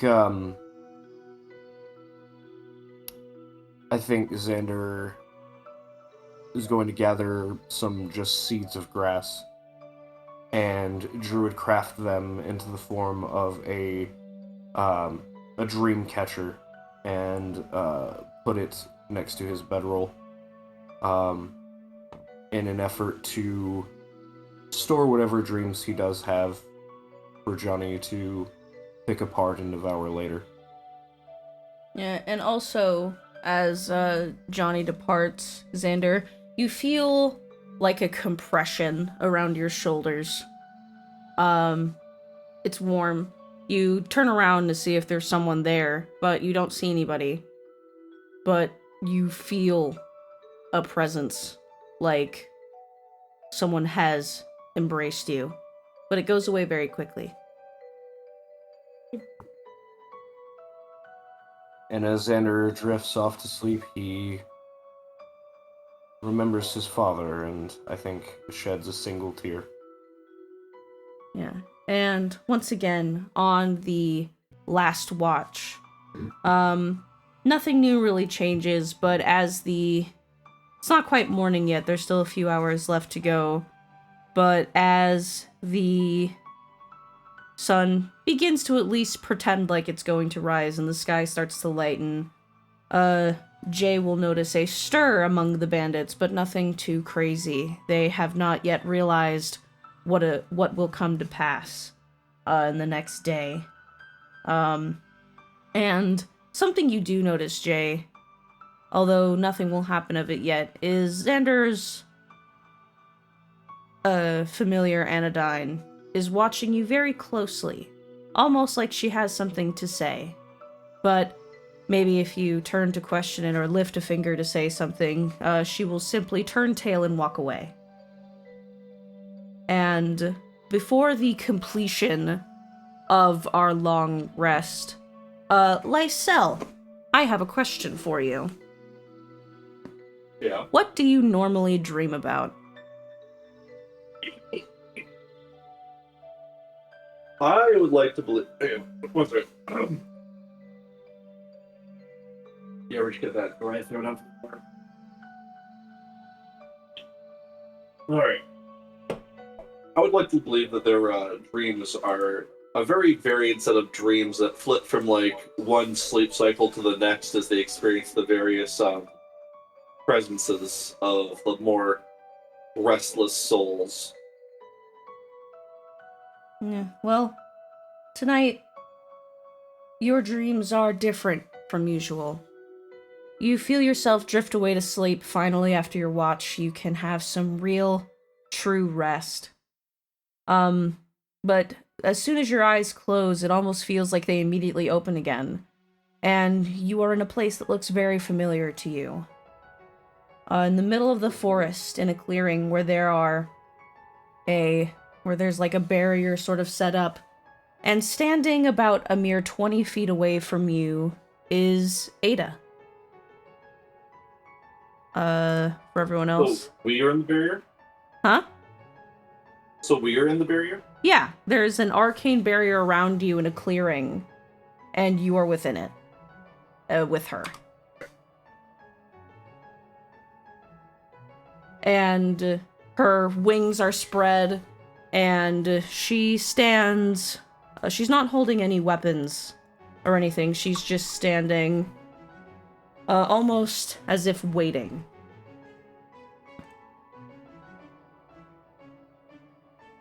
I think Lysel almost doesn't notice it at first, or just kind of takes it as part of the dream before realizing they don't actually have too many dreams of Ada, surprisingly enough.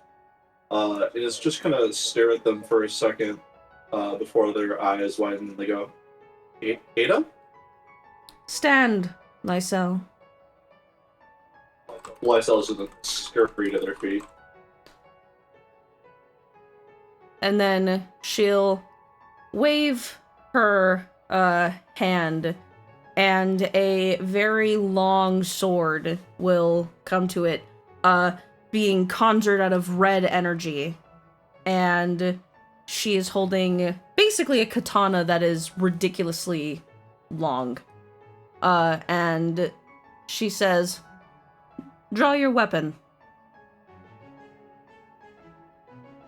Yeah, Lysel is going to call forth their weapon from the dreams, because they don't typically have it on their person, like, as they roam from their dreams, despite the fact that that is basically their profession.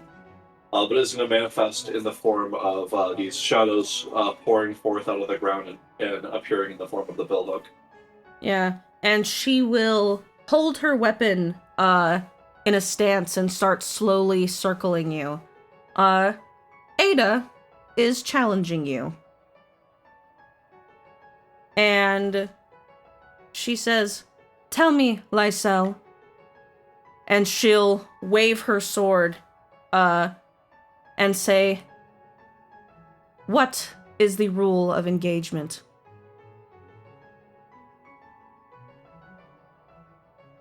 Never take your eyes off your enemy.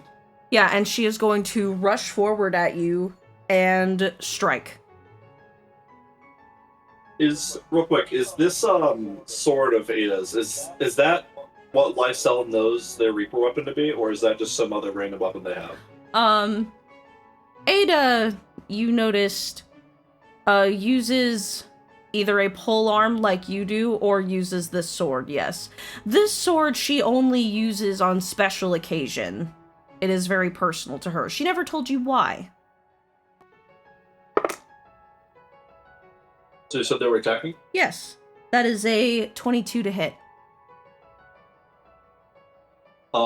If I'm able to, Lysel is actually going to cast Shield and spin their staff around and try and knock their blow out of place to bump my AC up to 23. Yeah, and her sword collides with your bill hook and this magical barrier forms between you. And she says, good.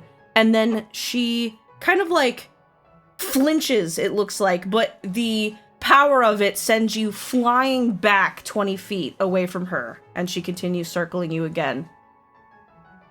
And she goes, to make this fight fair, I am not going to use my wings. And she will fold her wings back up. Once again, for the sake of everyone else, she is a Drakir woman with dark red scales and a long blood red braid that is very tight and goes all the way down to like the base of her tail. And she will stand still and say, go on. Show me your strength, Lysel. I think Lysel is going to put their nod down the hand over their chest, and you see a kind of amberish coloration go up from their chest to their eyes as we cast Zephyr Strike, and in a blitz of speed, rush forward for a thrust. Yeah, go ahead and make an attack. You feel this power overwhelm you. All of your attacks are at advantage. Ooh. Oh man, that's a natural 20. Yeah, go ahead. And then we're going to go ahead and use one of our souls. Let's see. Johnny's gonna enter the stream and take the form of like a bush. Yeah, you notice, Johnny, Oh my when God, you... there's a president in here. You notice, Johnny, when you enter the dream, you actually enter outside of the barrier. Which is very weird. Going to be 25 Yeah, points of bush. damage with a critical hit. 25 points of damage? Yeah, Oh wait, there's actually an additional D8 because of Zephyr. So it's going to be 39 points of damage. yeah. Ada is going to use Soul Siphon. No, you. Oh And, god, this is going to and she is going to get a 27 to hit. Yeah, the 27 is going to hit because I already used my direction. Yeah, and she, very quickly says, good, good. And this is going to hurt you, but it's okay, because this is a cool thing, and you are not actually in danger.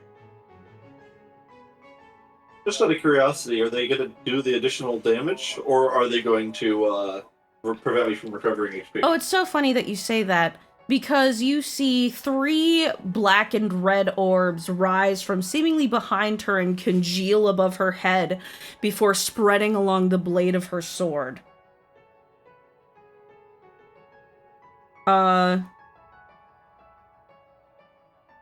In return to you, Lysel, she deals 56 points of damage. Yeah, that'll, in theory, put me down. Yeah, but you notice that you do not go down. You feel this weight hit your body, and it is probably the most painful thing you've experienced, but then you find yourself still resting. For a second, you were at 1 hit point, and then you feel your wounds mend back to full. And she will back up away from you and say, good. Now, what is the second rule of engagement, Lysel?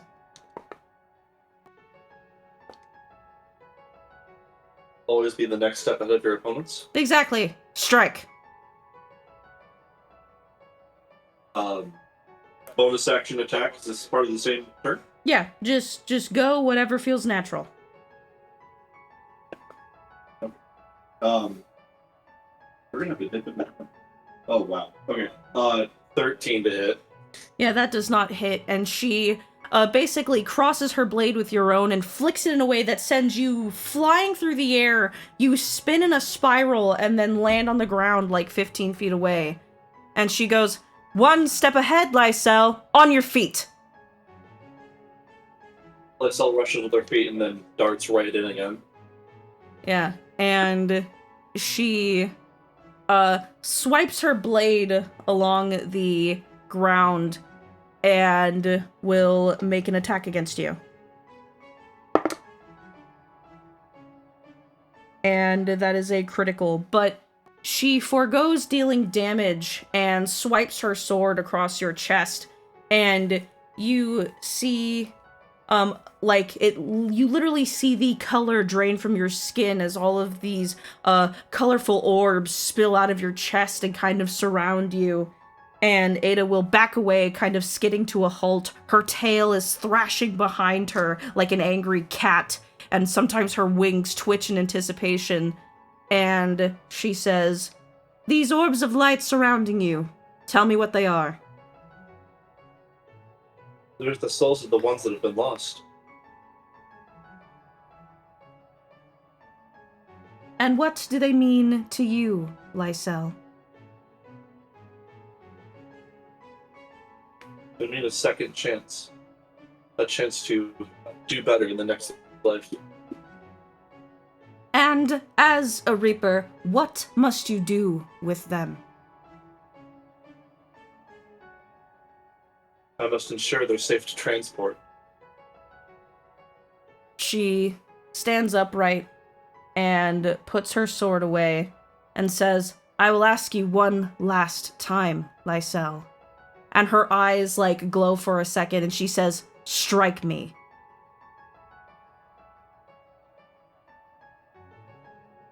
Come on, don't like this. Okay, that's a little better. Yeah, so that's going to be a 28 to hit. Yeah, go ahead and give me damage. And this time, I think one of those souls are going to split to the tip of their blade as they attack.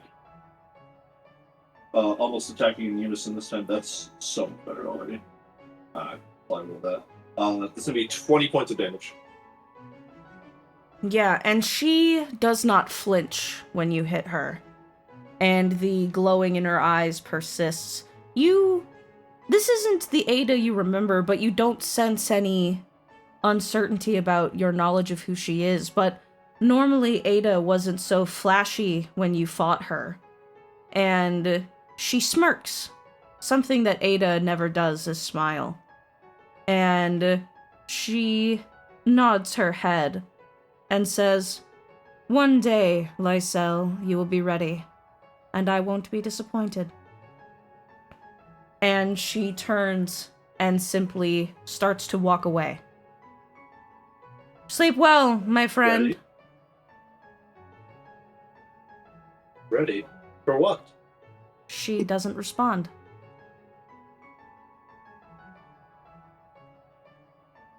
I think Lysel starts to walk after them. Yeah, And I imagine that's about the time that they wake Yeah, up. as you start trying to run after her, maybe you extend out a hand to try and grab her shoulder, something. She left the first time and she said not a word to you, and now here she is in your dreams. The dreams almost feel real. The pain of her sword striking you, the feeling of exertion as you try to fight back, the way that she is of your same skill level, but at a ability so much higher than yours, the way that she can deflect everything that you do and seemingly unmoved when you strike her, and you just want to ask her why she left, or just say something to your dear mentor, but as you try to chase her, the world seems to crumble away in red smoke, and you wake up in a cold sweat, your hand outstretched above you. And the morning sun is filtering in through the trees, maybe sometimes getting a little bit in your eyes. But you awake. Is the the dream gonna cause any form of exertion on the next day's adventure in the form of a point of exhaustion? No, you are perfectly fine. But something you notice is on the palm of your hand, the one that was reaching out, I know it's bones, you see like this red kind of lightning strike looking coloration that goes down the bone of your hands. Almost like something was etched into it in red and black ink. I think Lysel's gonna rub it with their offhand and see if it like comes out. And saying when it doesn't, just kind of close it a few times, open it, just make sure it's actually there. But it definitely is. Oh. What a strange dream.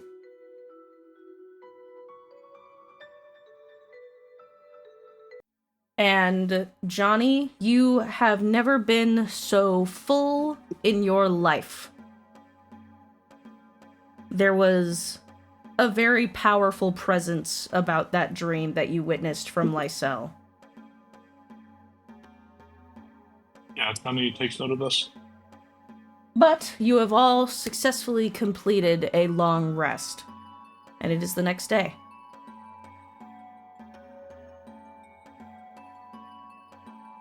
Alright. So, at first I was thinking we should totally speedrun this dungeon. So that way we don't have to wait 2 weeks. And we can have like a fresh start coming back in April. I think there's like a 3% chance that we finish it, even if we go as fast as we can. So I'm actually going back on that and saying let's not stress ourselves out about it. Let's stress ourselves out about it and speed run. We can do it. I'm gonna flick the put on a control bunch stick of- towards the camera while hitting crouch and jump at the same time, and then I'm gonna reverse Yeah. long jump through the stairs to get to the roof of the. we can find a happy medium. So, all right. So we are starting the plan. Which, for those of you listening at home, you got a sneak peek of it when we were talking about it a little bit sooner. In short, we are going to take this Microraptor. We are going to tie a forged message to its leg. We are then going to send it flying in. It is going to have the tag that we picked up off of the raptor that crashed into the mayor's house. The letter is going to say that 2 of the 3 patrols that we took out yesterday are currently in the process of mutiny. They are going to be rushing towards that fortress in the north. I think actually they're not even rushing. I think they're taking it at a leisurely pace because they think that they have duped the idiot Aero, who wasn't even brave enough to go up and be near Palor, had to come down to Fell's grave instead, like some kind of coward. The 3rd patrol that we also killed, however, is sending this letter saying that these people have gone forth and they are now in hiding, and we need backup if we're going to stop them in time. Please send more troops, thereby clearing out a reasonable amount of soldiers. How many? I don't know. We know that there are 25 currently in the fortress. So if this gets rid of like even 10, we're in good shape. However, getting rid of even 10 would make that a fair fight, and bandits hate fair fights. So I think that they're probably going to get like 12 to 15 and then stay here on the skeleton crew. Once this works, because I know it's going to work, we are going to go inside. The original plan was to try and get her out first, get May out first. Fuck that plan. Let's just kill everyone inside if there's only a few. Yeah. And so once that is done, we are going to make sure that she is okay. We are going to loot the ever-loving hell out of that place. We are then going to wait an extra day. Or probably, maybe not actually. Because here's the thing, if they're going that far north, they probably won't be back in a day. Okay, so what we're going to do... But I did make a promise to Johnny. Johnny, would you settle for us sicking the Knights of Palor on the group that leaves? Because the only problem that I'm running into is that if we give them a destination that's really far, it's going to be like 2 or 3 days before they might realize that something's up. And we will be waiting for them when they return. I don't know that we want to keep May here that long, do we? Who says we have to? Who says we have to? Yeah, let's just wipe them out here and then send May back. If you want, that can be a battle that we don't have to do in game, and then because there will be, you know. Sure. But then we can start off next session if you finish everything today with you returning to Mapleview. Although technically, isn't Paylor's to the north, right? Yes. Okay, so Paylor's to the north, and so is Mapleview. So the bandits are going to be going north anyway. We're going to be heading back to Mapleview, so we could 100% just say like we intercept them and wipe it off. Yeah, I think that's precisely. Fine. Johnny, is that sufficient? Indeed. Okay, so let's go ahead and get this started. Who here thinks that they would be the best at forgery? My money is kind of on Xander, because I don't think that this is like the same thing as forging an official document where you need a lot of like know-how. I think this is the type of thing where you need to like get into the mindset of a bandit and how they write. What sort of check would a forgery be? It would just be with like a calligraphy kit or a forger's kit? I would rule it as... Honestly, because you're trying to just be in the mindset of a bandit, I would make it a performance check. Yo, wait, for real? Yeah, I would. Guys, Are let you me do proficient in this. performance? Yes, I have performance. Let me do this. That's incredible. Yeah, great. We're going to hand you a slip of paper. We're going to crumple it up, get a little bit of dirt on it, and then I'm going to hand you a charcoal pencil. And just to sort of yada yada it, Vivian gives you she orates out, and you look inside her journal and you see that she's written 6 of these letters, and she has picked the one that she thinks works the best, where it is just absolutely brutal to Aero and just so emasculating and denigrating to him. You wouldn't believe what they said about you, boss. Don't you worry, I'll make sure that they understand this letter tenfold. Absolutely. Also, interspersing names that we know throughout it, and this person said this, and this person said this, and they killed this person. They're talking about one of the 2 that we let run away. So on and so forth. Oh, yes, of course. They gutted him like a fish, they did. It was something very glorious. Well, he probably wouldn't say glorious, but you're on the right track. Yeah, he's saying that out loud as he's writing because he's just so excited to get the juice. He writes, it was absolutely glorious how he gutted him, and he writes out, it was fucked up, boss. It was fucked up, boss. Yeah, out loud I'm saying all kinds of crazy hyper embellished shit, and then I'm writing it down in the most crude fashion possible. Amazing. Great. I'm gonna give him guidance. Excellent. Am I, based on what I just referenced, the fact that I wrote 6 of these letters and picked the best one, am I giving him help? Yeah, so, Sir Elwood, you have guidance and advantage. Hell yeah. I did not think this was gonna come in handy, by the way. This is all flavor, no substance, no... It's all theory. 24. Hell yeah. Nice. Yeah, you guys look at this letter after Jay writes it, and it does not... It looks like he summoned it from some bandit's asshole. It is perfect. The handwriting is squiggly, but, maintained enough where it looks like they wrote it with kind of a strong hand. Yeah, this letter. But it also, he even made it look like they tried to, write it on the side of a tree because they didn't have a table. Oh, so some of the words, nice. taper off and are uneven, and none of the lettering is, in a straight line across because they wrote it on a tree trunk. At some point, he even lifted it to a tree trunk, so that way it was, really, getting in there. So it's actually, kind of dirty. And sappy. And, yeah, it's perfect. It literally looks like you guys... It literally looks like one of the letters you stole off of the bandits' bodies. It is If I hadn't magnifico. seen you write this, I would think that we had picked it up from a bandit. Yes, well, be sure not to ask exactly how I know how to do this. It's, not very becoming of a knight, you see. Vivian takes out her journal and writes down, I absolutely have to know how Elwood knows this. She writes that as 101. Find out how Elwood knows this. Okay. Great, so we have that. Let's go ahead, and I'm going to go over to the Microraptor, who I have named Beatrice. And Beatrice, she is we're going to put the tag on her. We're going to strap the note to her leg, I assume? We would have known wherever the note was strapped before on the other raptor, so whatever that normally looks like. Yeah. I'm going to give her the instructions to whatever they do, like, don't panic, don't freak out, play along as best you can. We're going to come rescue you, but if you fight back, it could go bad. And hopefully that works for her. Yeah. She says, understood. Great. I have not cast any magic on her to make her do this because it seemed like the roll yesterday went really well. If you think I need to do that, let me know and I would prepare a spell. No. I think Okay. that this is a simple enough thing, and you told her how it would not put her in harm's way, so it is a reasonable request.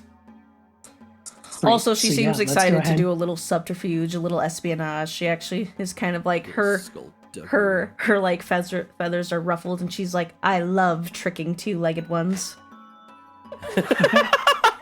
And Chas, while they are doing this, so we're gonna send Beatrice off. We're gonna give her a salute as she goes. While they're doing that, in the time that it takes them to mobilize and move out, and we have like a sort of Ocean's 11 like yada yada nonsense where it's like, I coiled this rope, I made this like little spear out of a branch or something, for whatever reason. Sure. Great. Awesome. So sending her off, keeping an eye out, everyone's staying down. How does it go? Yeah, so it takes, you send her over, and one of these scouts outside, lifts up his arm for her to land on it, and you see him take the note, unfold it, and like read it, and then his eyes go wide, and he runs inside, and then 30 minutes go by, and it almost seems, like a long wait. There are 5 individuals outside, including the one that just went inside, so there were 5, now 4. And the person that ran inside comes back out, and you hear him shout some things. You don't quite make out what he says, but he waves his arm, and every single person guarding the outside, including like a few people that follow them out from inside, run off. And it was 9 people in total. Okay, so there are about 16 still inside. Correct. Oh, so he's sending 15 on 15. It's a bold move, Arrow guy. All right. Did we happen to notice in those 9 people, was the boss one of them that left? No. It definitely looks like they sent some, I don't want to say stronger people. Like the big meaty guys, they only sent like one of those just because they're slower. But mostly it's like the archers and a few mages and then like the sword-wielding bandits. They sent basically whoever could catch up to them the fastest, and one of them leaving is riding on a raptor. Because any tamed animals I did not include in the count of how many people are there. I also did not include Aero and Boss in that count. So there's 18 people, not including animals. Okay. Good enough for me. So let's wait. Do y'all want to wait till like it's late? Because they're going to be gone for Johnny. a while. Why don't we go in at night? Salivating. It seems like he is ready to progress on the encampment. He has 0 interest in waiting any longer. If we wait till tonight, some of them may be asleep and you can feast on their dreams. I shall feast on their dreams once they have passed from this world. You also get the impression that I was going to everyone... take the Dreamcatcher as You well. can do that? There's also the implication that, there's high tension, Sure, people still need to sleep. Sure. What are we thinking? Do we want to wait till tonight or do we want to go now? Johnny votes now. Vivian's voting tonight. Yeah, Xander votes now, and then Mycel votes now. Oh my gosh. So, yeah. All right, I guess Let's I'm go. outnumbered. I honestly wouldn't be able to give you like an actual answer. I don't know what, or I don't know when I would want to do this. Which means, like, now. So, Sure. All right, I'm going to cast Pass Without Trace. We're going to stick to the plan. I'm going to climb up the side of the wall using my movement speed, in the time that we were watching last night, did we get sort of an idea of their patrol routes outside? Well, if you rush in immediately, they won't have time to reset up a patrol unit outside. There is nobody outside right now. Like, everyone that was guarding the outside has left in a hurry. So we are going to go up to the wall. Vivian is going to use her 30 feet of climb speed to go up to the top. She is going to drop a rope down that is knotted, so there is no check needed to climb. Everyone join me up on the roof. We are then going to move into the center courtyard, where there is a balcony, we were told, that is overlooking the 3rd floor. We are going to overlooking the 2nd floor, I believe. We are going to lower ourselves down to that 2nd floor, and then we are going to move inside. We have chosen the area that is closest to the tower, because that is the staircase where we will go up, and we are going to breakneck speed towards the 3rd floor. Starting that off, hopefully we can catch either Aero or the boss on the 3rd floor and take them out. Yeah. Alright. Okay. I'm not deleting this, but since this is not being used, I'm going to move it over here. Oh, shit. Okay, I'll move it over here. That isn't being used yet. We have 30 berries from Vivian today. Okay, I'm actually going to make this bigger. But it's not going to be in use yet. So just ignore it for now. Shit. I have 30 as well, just for the record. Yeah. Let me grab something. When you... I don't have a map for the specific spot of the area because it wasn't interesting. So, oh, what the fuck? Why'd that do that? Stop doing that. So, it's okay because I can do this in 2 seconds. Okay, so these are the stairs that led up into the 3rd floor. You hear that there is a commotion going down at the 1st floor / the first part of the 2nd floor. You go up into here, and since everyone make me stealth checks. Pass without trace. Are you casting that, or do you want me to? I thought you said you already did. Okay, that was just double checking, because when you said pass without trace, I was like, wait. Don't cast it again. Oh, that's a bad roll. God, but wouldn't it be so cracked if it's stacked, though? If only.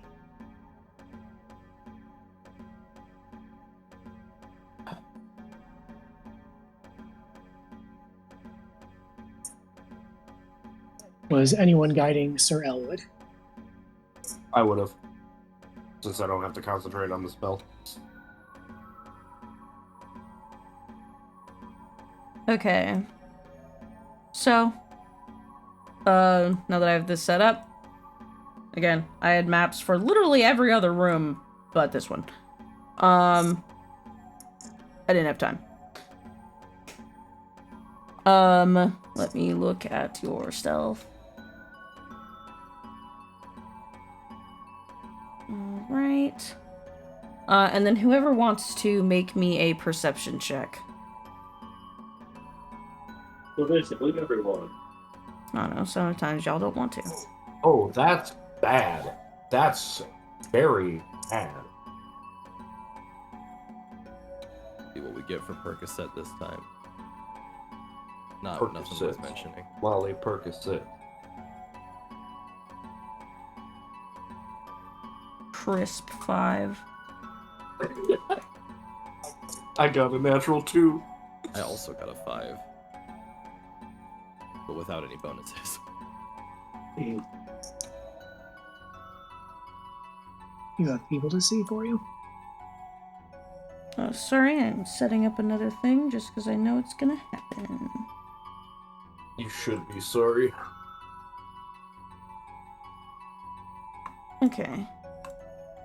Perception. 15, 22, 17, 5. Yeah, so everyone who made the roll except for Xander, as you're coming up the stairs, You hear both the commotion going on downstairs. There's like a bunch of murmurs of people speaking, and then you see that there are these two big burly motherfuckers standing at the end of the hallway that it's pretty short once you get up the stairs. And you see two of them kind of standing, I guess, guard, and you hear a conversation going on between two people in this last room here. The door to this room is open. It is almost completely empty. It looks like it was at one point a bedroom. The bed is like broken in half and fucked up. But you hear two voices in this last room. And one of them says, "Well, I don't really understand how they would do this. We literally just moved. How do they have the resources?" "Well, boss, I don't right know. Maybe they don't have the resources and they're just a bunch of fools and they'll be taken down by our fastest members and we can move on with our lives." Yes, but you have to consider that this is not just something that normally happens. We've all been traveling together, some of us for decades. You have to at least consider, I don't consider anything that is not important enough to care about. They're going to die, the rest are going to come back, and if they're so worried about whether or not we go to Paylor, they can deal with the fire-breathing T-Rexes that the borders of Paylor deal with all the time. Also, going to Paylor after the king's death? Are they stupid? Damn, he really is a coward. I guess you're right. Everyone's going to be so on guard with their valuables, and also people are going to go so broke, and you know where that's going to start? The capital. Staying where the money's fresh is the more beneficial long term. Of course, they're not smart enough to see it, also considering that Paylor is a city that is built on the inside of a mega castle. They are not smart enough to try and break into any of the residences or businesses there. I guess you have a point. And what of the girl? What of the girl? There's 7 more days in the 10-day. If old Pops doesn't send the gold, she dies. And since we've been working her since she got here, we'll then sell off all of the paintings she's made. Speaking of which, has she finished the others that we've requested? Only one of them. Huh. Guess our threats aren't working hard enough. We'll have someone go down there and give her a good talking to. Perfect. I think we've heard enough. Y'all want to kick this off? Yeah. Okay. Anyone have an opportunity to immobilize those two big guys, or you want to just go for it? I can immobilize one and distract them. The only thing I can do is I can do a Hail Mary and try and charm them both. No, why not? Well, what could just charm them? Just give them positive disposition? Or like charm, incapacitate, or what? Charm and then be like, "Hey, get the fuck out of here. I need to go talk to your boss. Go." No! Kill! Oh yeah. All right. Yeah. Let's kick it off. That opens up the opportunity for us to kill the guy, though. You know. All right. So setting this up, we're gonna put Mr. Elwood dramatically in the center so that way he can kick the door open. Hell yeah. And then we are just gonna go. Sweet. So are you going to... Are y'all just gonna fight them, or are you gonna try to do the thing? You're fighting. Eldritch Blast. Alright, roll initiative. Okay. Have they detected us, or do we get a surprise round? These two are surprised. Yes. Excellent. I would assume that Aero and the boss are as well. The two bosses have the alert feat. They can't be surprised. I mean, you say that jokingly, but boss does.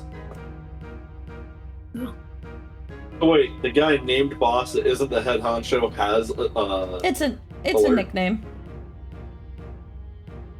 It's very confusing. Yeah. Great. it won't confuse people much longer because he's about to be dead. All right. Oh. He's How do you get a 26 in initiative? Very carefully. I have the alert feat. Oh yeah, that'll do it. Turned off my fucking numlock. I was like, why is the number not typing? You're no fuck. I'll love your lock. Starting up first is Johnny. There are two motherfuckers in here. These two are in a separate room. Going to cast Web. Going to center it so the back of the cube is on the back wall, and the right of the cube covers the doorway to the other two. Can we get that in? Is there a wall Perhaps. there? Is that the only exit for them? That door? Yes. Cool. Yeah. Web up. And, I'm so sorry, Allie, I didn't hear what you said. I was just asking if we could get that in a dramatically different color so we can tell it apart from the room.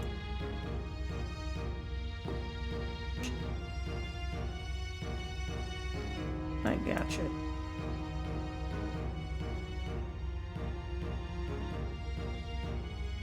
Far more Weapons. than a 20-foot cube, but I'll take it.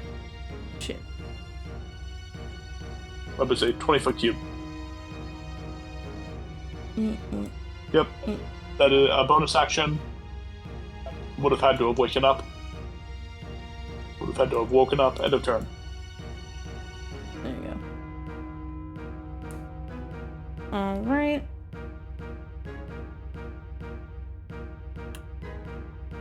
So, Boss is not surprised.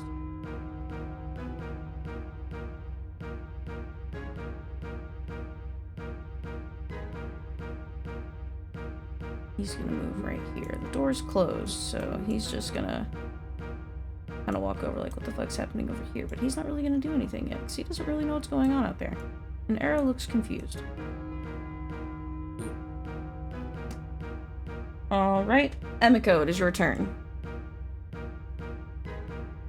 Okay,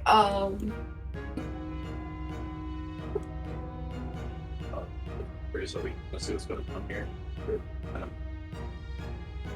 so how far is that? From... About 65 feet. Some of these are 5s. Okay. Here we will. Yeah, Emiko's gonna run forward about 50 feet.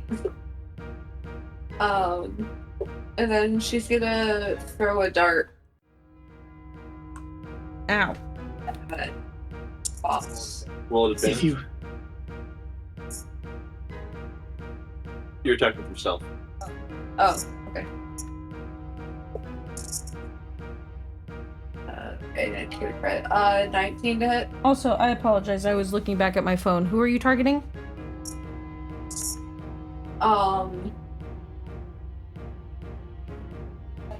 You said one of them was called Boss. Yeah, those two are in here. They're behind. The door is closed.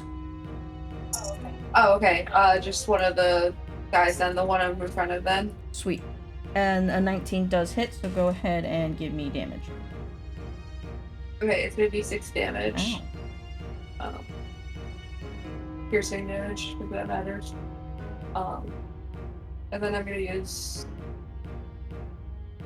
my bonus action to throw another dart. 20 to hit Yeah, that hits. for another 6 piercing. Ow. Alright, anything else for your turn? No, that's it. Alright, this one's going to make a dex save against Web, even though he can't do anything else on his turn. That is a 15.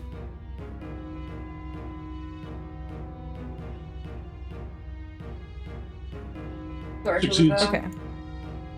Lysel, it is your turn. So it doesn't appear as though we're actually going to be able to get within range of these guys. So we're just going to go ahead and do a dash and move up the full 60 feet.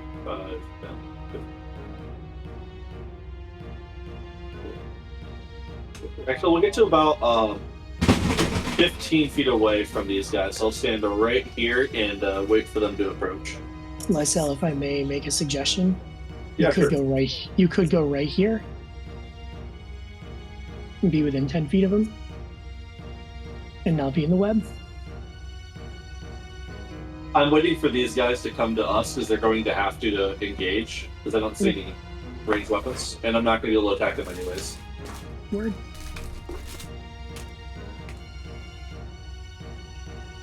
Right. Ouch. He bibbles.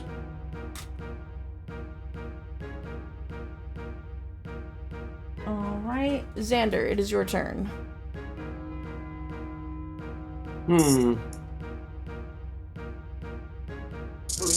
Based on hearing the movement from Mr. Boss inside, do I get the impression he's about to run out?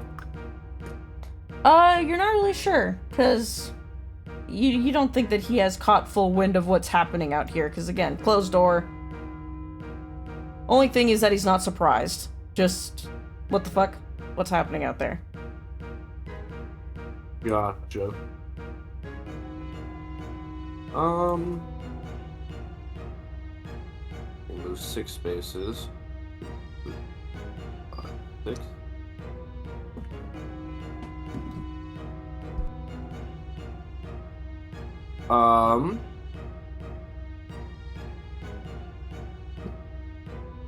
Don't really want to disrupt our martial friends any more than they're already going to be by web.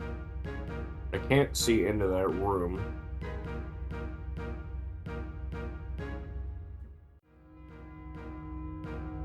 I think I'm going to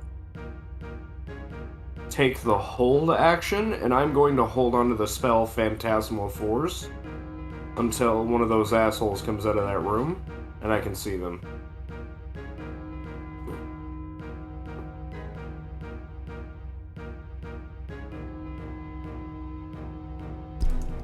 Cool. Alright. Holding your action. He's surprised. Vivian, it is your turn. Does a 15 hit? Let me check. A 15 just misses on these two. Okay. Vivian misses twice, end of turn. Oh shit. I accidentally... Alright. Second save against web. For the other one... I don't know if that succeeds. Let me check. No, that is a 13, so that just fails, so... This one is restrained, so I'm gonna change the color of his token. Alright. And Jay, it is your turn.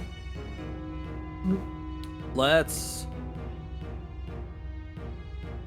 I'm gonna move, where am I? Well, that's 30. Then I can't move much further than that, without dashing, and I don't really feel like dashing. So I'm gonna throw one of my javelins. I got a 17 to hit, but I haven't said what my target is yet. I'm gonna attack this guy on the left here. Blue standee. Alright. Does a 17 Yes, hit? it does. Okay, I remember you saying a 15 just missed, so I just want to double check. That's 11 points of piercing damage, so I chuck a fucking +1 javelin right into his flesh. Hell yeah. Alright, anything else for your turn, Jay? Hell to the no. Alright, top of the round. Surprise round is over. Johnny, it is your turn. Unrestrained, webbed individual. 1 second. Intelligence saving throw? On the restrained one. On the unrestrained, my apologies. Oh, I clicked on the wrong one. Forgiven.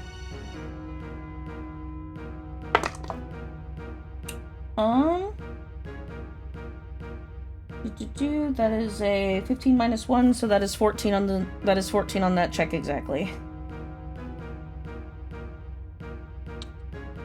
Yes, you will succeed.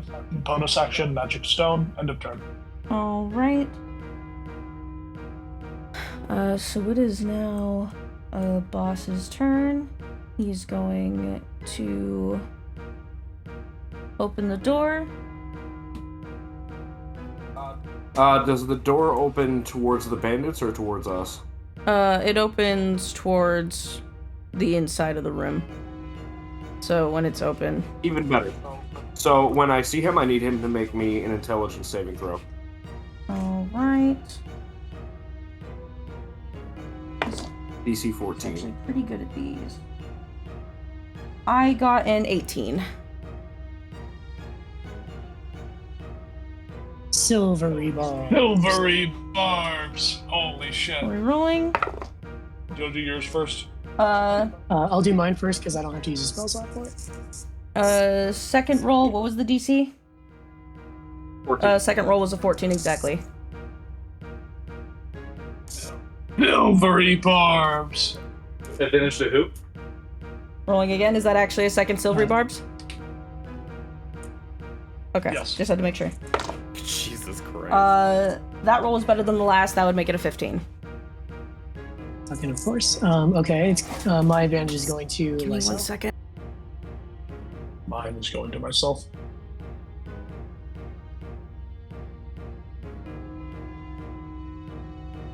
I mean, it's still his turn, just nothing Yeah, happens. yeah, I just had to re-figure out where my life was. He could, just barely. Yeah. Before I move his token, he's gonna make a saving throw against Web. That is a natural 20 into a 23. Fuck's sake. Hold it. It As he is moves within difficult 10 terrain feet. as well. Let me look at his movement again. As he moves within 10 feet of Lysel, I'm going to use Polearm Master to make an attack against him. Go ahead. That is going to be a 25 to hit. That does hit. Go ahead and give me damage. Ooh, that's some big damage. 21 points of damage. Yeah. And then Boss is going to use a bonus action to dash to clear the distance. He's going to make an attack against Lysel with his magical rapier.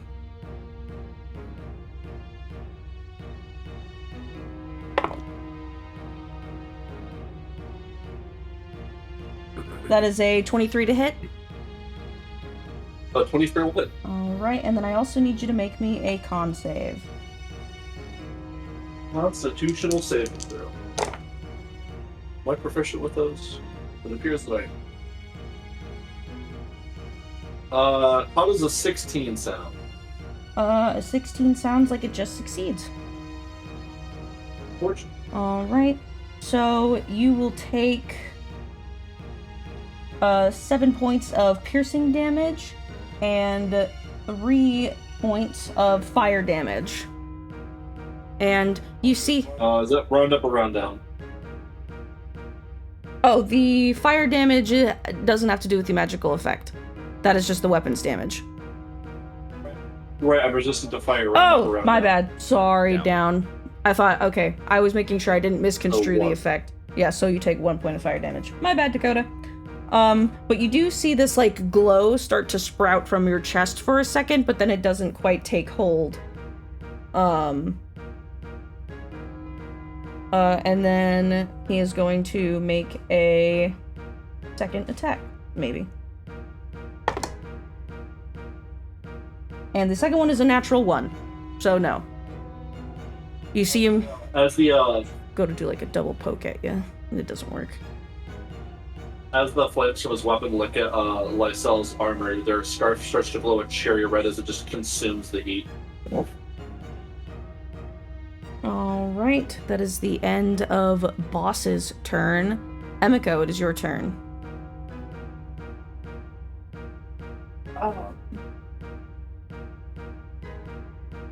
So there's an enemy right in front of us, correct? There's 2 in the webs and there's 1 in front of me, which is out of the webs. Okay, I'm gonna check the one in front of myself. Second. Nope, that's gonna miss. I'm gonna use a key point to flurry of blows to try to actually get it.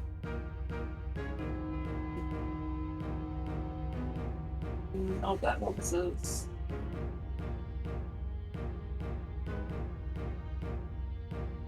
Does a 17 A hit? 17 just hits. Okay, well, at least one hit. For a total of 5 bludgeoning. All right, damage is noted. Anything else for your turn, Emiko? Is that doorway open Yes, now? it is. Because I have mobile, I'm gonna run past him and into that room. Down. Does that mean you'd also have to save against web? I have no doubts that you can do that easily, but I'm just asking if you're willing to do that. Is there a way I could, like... You could probably, like... wing in through the doorway? 20 feet up. 20 feet up. You probably jump. How high is the door? It's not flat. Yeah, it's a cube. Yeah, the door is a normal... 6-foot high door. Okay, so yeah, I'll save against it. Cool. Make a dex save. DC 14.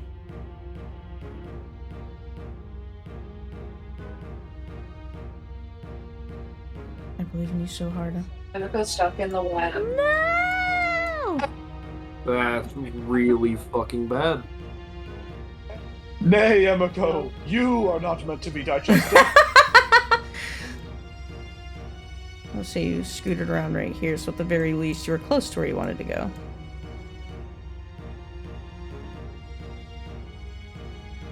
Alright.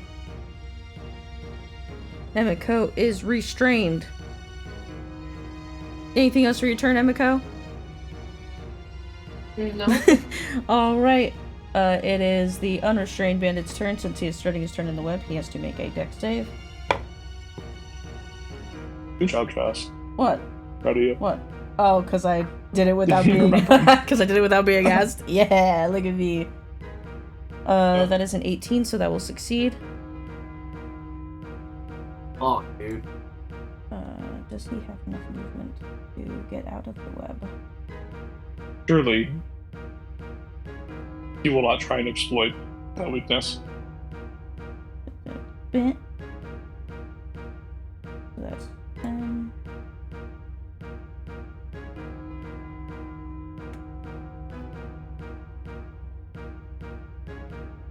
I'm going to assume my cell's right here, because more of the circle is in that square than that one. That's my assumption. Because on that assumption, he cannot do shit. Other than stand there and be an angry, bearded man.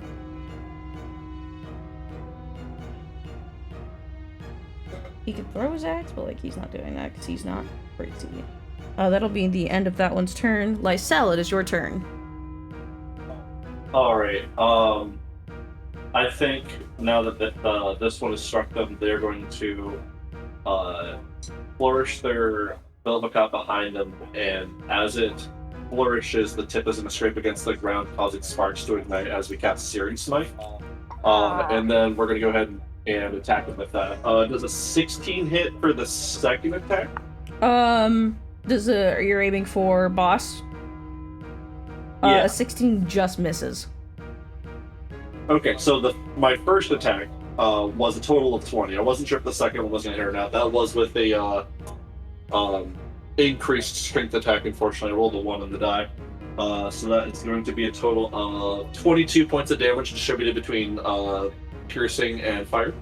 Alright, damage is noted. Hey, Dakota, if you don't mind me asking real quick, how are you getting that second attack? Bonus action attack from Polearm Master. Yeah, but the Searing Smite has a bonus action to cast, right? Oh, shoot, you're right. So it wouldn't have mattered anyways, because I couldn't have attacked for the bonus action. Just as well, it does need to make a con save, though. Alright. Light his ass on fire. Yeah, let's go. Wait. Web. Fire burns web. It's not in the Yeah, web he's right not in now. the web. Oh, sure. You're good. Okay. That is a 15. 15 will succeed. Alright.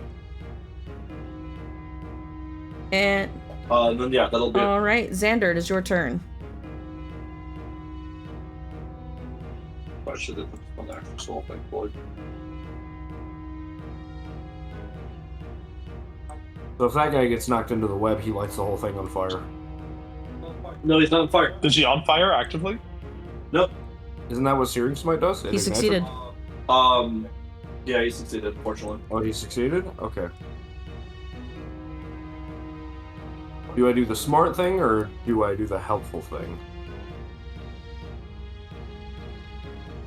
I'm just saying, he escaped that web.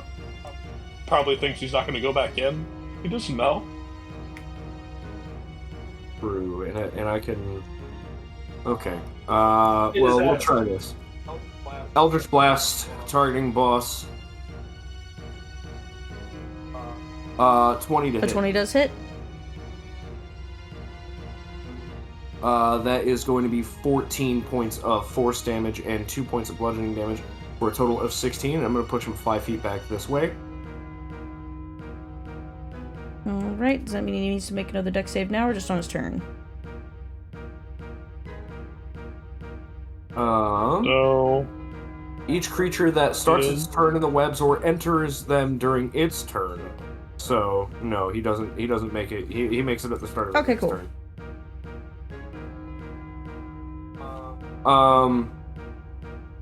Bonus action, magic stone, movement, 5, 10, 15, 20, 25, 30. Actually, gonna put myself right here by Lysel. Probably perfect for positioning. Alright. Yeah, I need to be able to see into that room. That'll be the end of my turn. Alright, at the end of your turn, it is Aero's turn. Move a little bit forward. He is going to use his acid bolt on Emiko.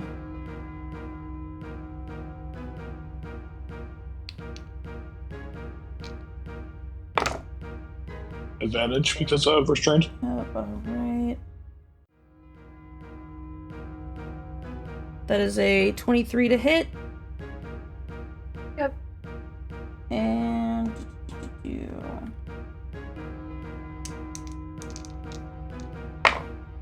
Oh, that's kind of meh. You will take 9 points of acid damage as you see his like scale-covered hands kind of like grow slick with this acid, and he like hurls it at you.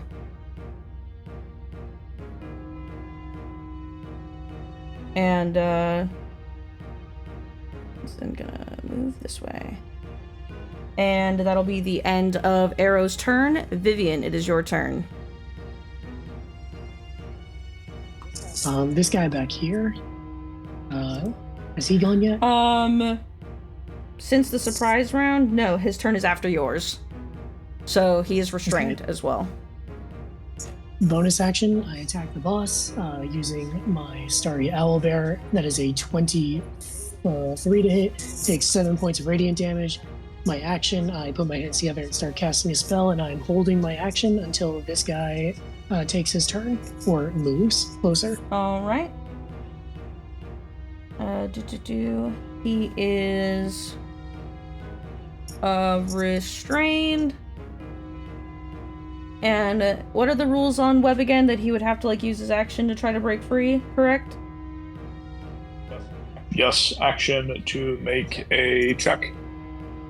And is that... Yeah, a strength check against my spell save DC. DC 14. Alright. Well, strength is kind of this guy's whole thing, so he is going to use his action to try and break free of web.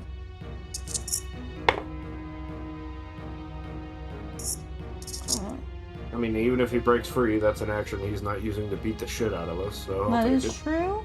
That is a 10 on the die, so that is a 14 exactly. He will escape. we'll put his thing back to that. And he'll go that far, but he can't do anything. When he moves forward, Yep. Vivian unleashes a spell. It is a 10-foot radius, so it will get Bandit, Boss, Bandit, and we'll also say Lysel is going to be in here. I need Bandit, Boss, and Bandit to make con saves. Lysel, you may choose to use one of your hit dice to regain hit points. Add 4 if you do. I'm casting Wither in Bloom. All right, so they need to make It's a cool ass. they need to make con saves. Con Yeah, saves. sure, absolutely. Yeah, this looks like she essentially reaches into her bag and pulls out a flower, and as she does, she just chucks it right at them, and as it does, reaches, it explodes outward in this like sickly dark energy. But when it hits Lysel, for some reason, it like turns a very bright, glowing, starry light instead, and you feel better. Okay, so boss. Did you say a roll of a hit die plus Constitution, or just a roll of a hit die? You roll your hit die and then add 4. All right. Add 4. Ooh, that's all my HP back. All right. Fantastic. So boss got a 20. The other two got Yes. a 10. Both fail. So Boss is going to take 7 necrotic. The other two are going to take 14 necrotic. All right. That is enough to kill this one. Perfect. Would that affect Emiko as well? It is everyone I choose, so she does not have to make the save. Unfortunately, she cannot also gain hit points. I had to choose one of you, and I'm pretty sure you took more damage. Oh, I see. All right. Oh, I didn't. There we go. Anything else for your little thing? Is that everything that happens? That was my Yeah. reaction. So Cool. I was that's just it. making sure there wasn't any other part of it. That makes it Jay's turn. This is good news, great news, in fact, that it is my turn.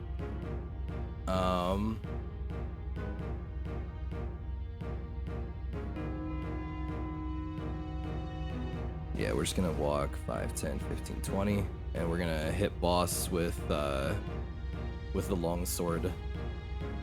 It's a 15 to hit, which I believe you said It misses. does miss.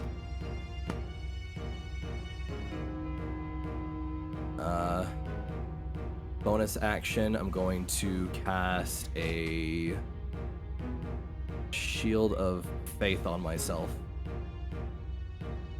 And I'm going to lock this guy down in melee. All right. Top of the round, Johnny, it is your turn.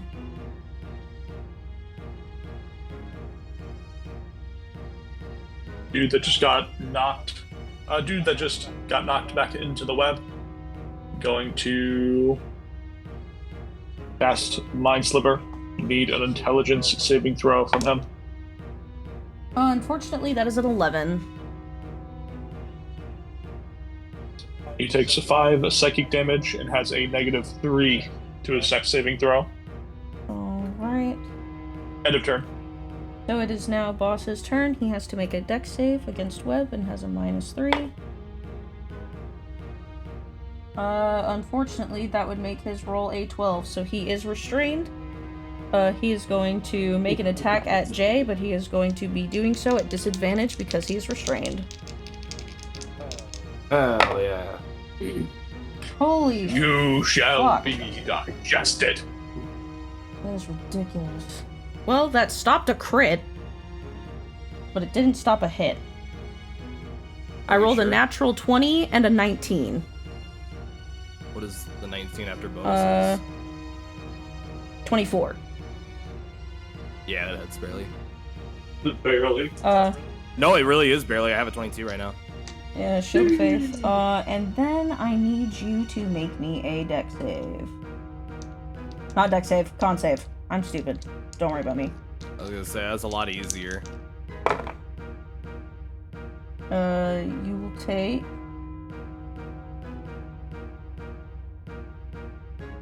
It's a 13 on the con save. that does not succeed, so give me a second.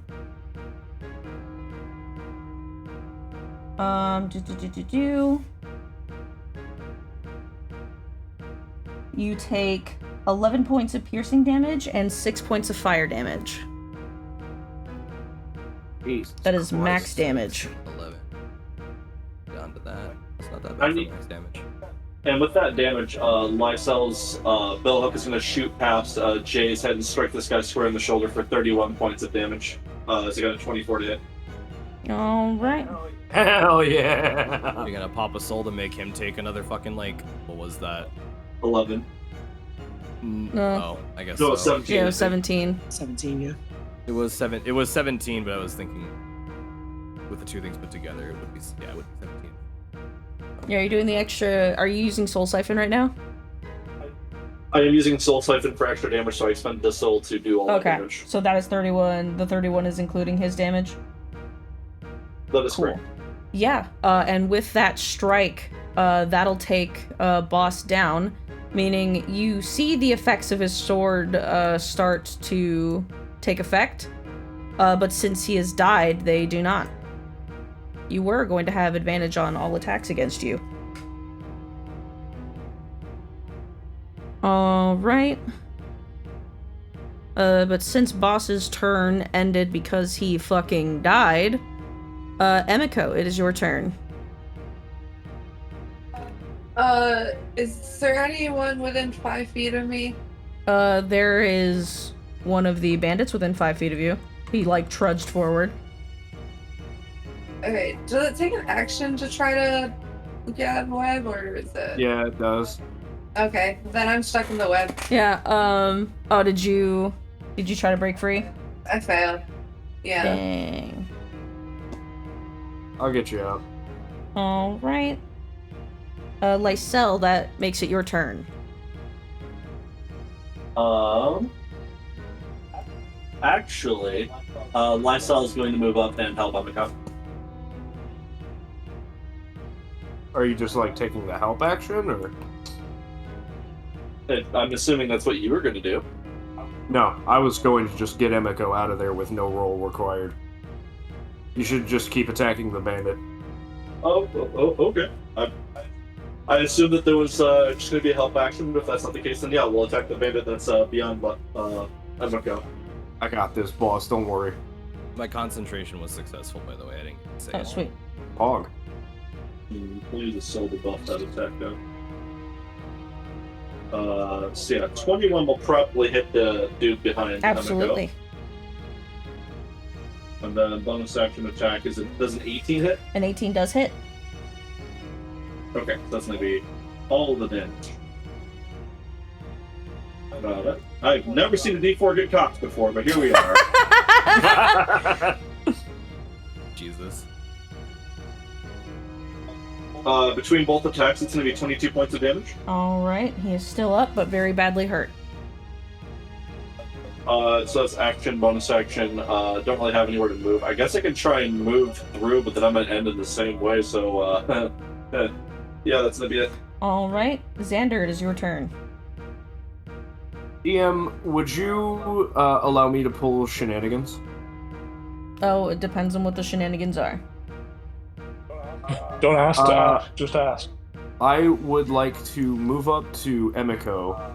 Xander's gonna concentrate for a second, and the ground beneath him is going to form into just a fucking bat, basically. What I would like to do is hit Emiko with this bat, but only deal 1 damage, if you'll permit that. Are you doing so that way you can move your feature to bump her out of the thing? Yes. That is the plan, yes. I'll allow it. Alright. Soul Siphon now! Emiko, what's your armor class? 17. Okay, so I need an 11 or higher. With advantage? Let's see. Yeah, you gotta still hit. That's a natural 13. For a total of 19. So yeah, Xander just fucking cracks Emiko in the hip with this thing and using most of the force to push her out. What spell was that? Oh, it's like a random bludgeoning. It was Shillelagh.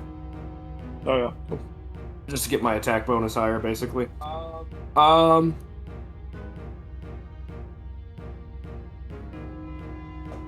I would then like to... They still have some movement. You said that the... Okay, so this little pink line here, is this where the door is? Okay, I'm gonna move 5, 10. I'm gonna close the door. Alright. And then I'm gonna move back. And that will be my turn. Alright. It is Arrow's turn.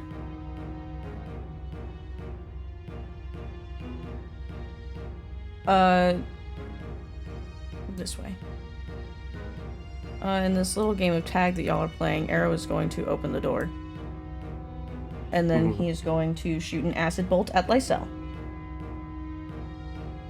You know what that means? What does that mean? He's within 10 feet. Which means he has disadvantage.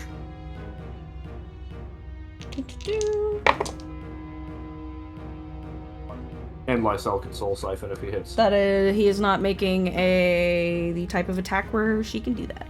They can do that. I think it has to be a weapon attack. That's the bolt in the spell. I think it has to be a weapon attack, doesn't it? I don't think so. Because I don't think it... I think as long as it's not a spell. Damage. And it has to be an attack.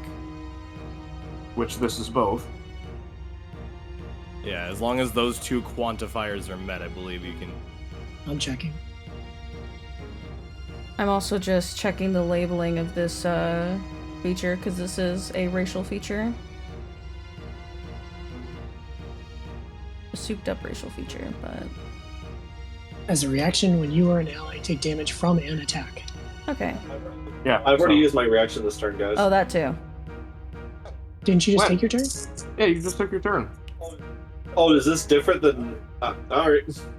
Okay. Yeah, you move forward and then attack with Real advantage. quick, does that apply to spell attacks?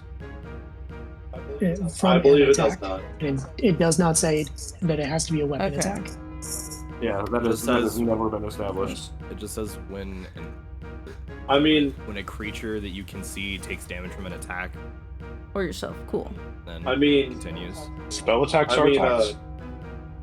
Yeah, you've denied me using Soul Siphon on Magic Missile before. Because it's not an attack. It's not an attack. It's not an attack. Yeah, Magic Missile doesn't use an attack roll, so it's not an attack. Oh yeah, because it just hits. No, yeah, doesn't it? cool. No, Yep. I'm not upset by that. I was just making sure. I think it's just never come up to use it on a spell before, because usually people aren't in range. Yeah, that's why I closed the fucking door.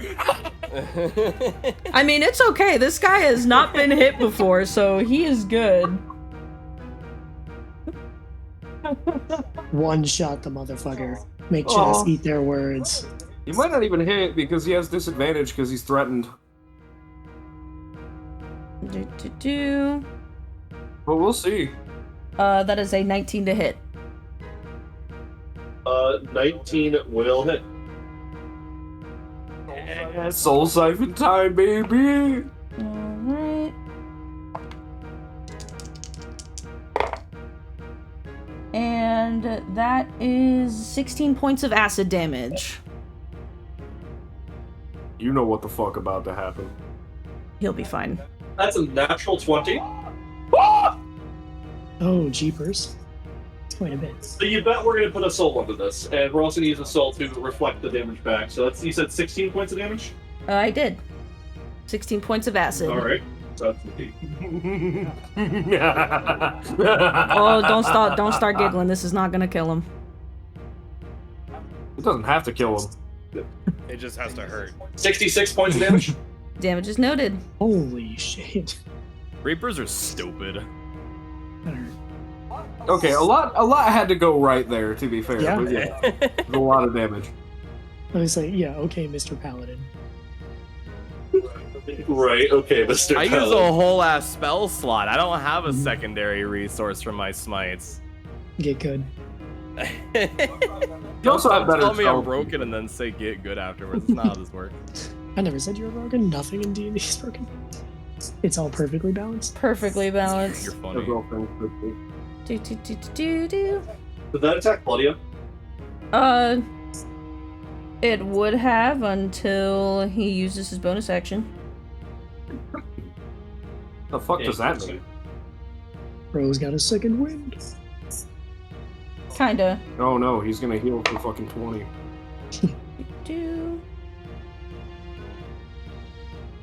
Oh shit, I accidentally did that the wrong way. I actually marked that as damage. It's alright, if we find out he can heal himself, he will not be able to for the rest of this fucking combat. Yeah, he is definitely hurt. Anything else? A bit. Doobie has a chill touch. And then he moved right here. Dun, dun, dun. So we can get like right here. You fucking bitch. Get back here. Does he close the door on his way back? Never mind. You know what his bandit said about him is true. He is a fucking coward. Oh yeah. I mean, hey, that's how he's lived this long. I don't stand where people can easily hit me, which is the smart thing to do. I don't know. You ask fucking Gelwood. That's pretty cowardly. I'm just saying. All right. Yes, is it my Vivian, turn? it is your turn. Great. Gonna hit this big guy twice. He's going to take 19 damage. And my turn? Can't find the guy. All right. Damage is noted.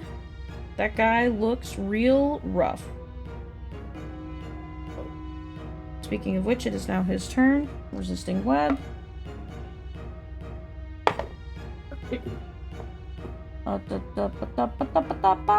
on, I gotta turn my lamp on. I can't read my die. Can't fucking see. Also worth noting, he has been chill touched, so if he could gain hit points, no, he cannot. Okay. Not that I think it matters for this guy. That succeeds. Yeah, he can heal himself, but only if he jerks off into a potted plant on a Tuesday. And he is going to make an attack against Lysel. Marshall selfie will be like. That is a natural 20. Say the line. Silvery barbs. There it is! Alright. That is still a 21, but it is not a crit. 21 will hit. 21? Advantage 2. Advantage going to Gelwood. Oh yeah. As soon as this guy dies, we're dropping this web, right, Groove? Alright. We'll see. That is 13 points of damage. Ouchie. And that'll be the end of his turn. Jay, it is your turn. Excellent. I'm going to move like that and then hit this guy. 25 to Beat the hit. shit out of him. 11 points of slashing. That is enough to kill that man. Blah. Yeah, you fucking idiot. Alright, anything else for your turn? God, I wish. That's my turn. Alright, top of the round. Johnny, it is your turn.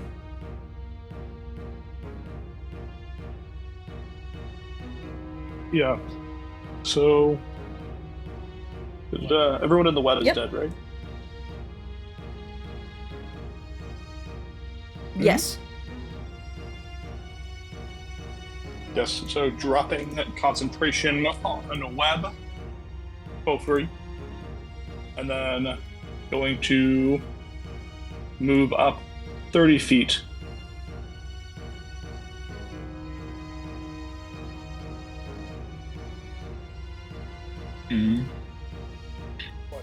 Quite unfortunate. Yeah. Going to dash so that dash up about 25 feet. And then Johnny ends his turn. Alright. Emiko, it is your turn. Emiko runs into the room and goes to jump and kick this man in the face, but misses him and flies over him. She misses both of her attacks, so that's it for my turn. Alright. Lysel, it is your turn. So, Lysel's gonna kind of stumble forward after taking all the damage that they took. Their vision kind of fading from them as they recall the dream from the night before, and about how they were in a very similar situation where they just took so much damage from the attacks of their mentor. The vision focuses once more, and they're going to try and inflict that damage to him. Oh my god, you can't make this shit up. Natural 20 for the first attack. Woo! So you see the souls channeling down into the billhook, as their vision now recalls to the friends that they have now made and how they're learning so much on this adventure.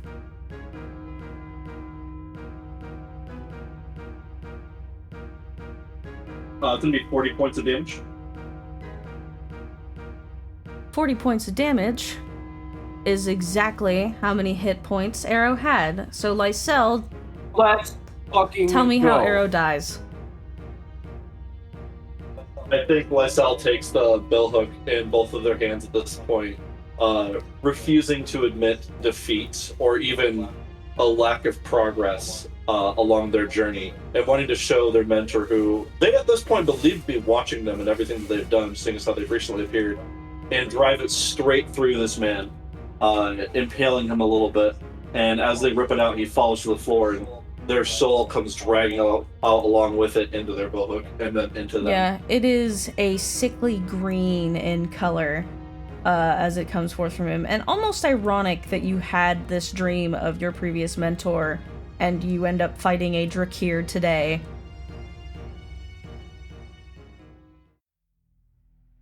But Very nice. But Aero falls to the ground, deceased. Loot. Okay, so Turns out taking 2 crits from a Reaper in a row is a health hazard. Who knew? Christ. A little bit. okay, let me find it. Nope. Although I guess, to be fair, the same could be said of Gelwood. Where the fuck Yeah. is it? There we go. Everyone, please post in chat how many hit points you were down. Alright. So Where would you like that, Minnow? In nudes? in nudes? nudes. Out of game is great. Yes. So there's a few things that can be found in this area. For one, you guys already knew this. Boss's magical rapier. There's also, sorry, I put the loot in like 2 different places like a fucking idiot. I want to point out, by the way, Dakota put in chat, oh, I have 28 HP left, and like, that's only like 12 lower than my maximum. No, that's how much damage I took. Oh, that's how much you're down? Yeah. Okay, fair. That's a bit different then. What were you No, saying, I Jess? have 9 left. And are you also going to post this in loot Yeah, I'm chat? putting it in loot. I know you say it for the audience as well, but it helps when you also post Yeah. it. I'm just... Thank you. And I'm doing this across the area as well.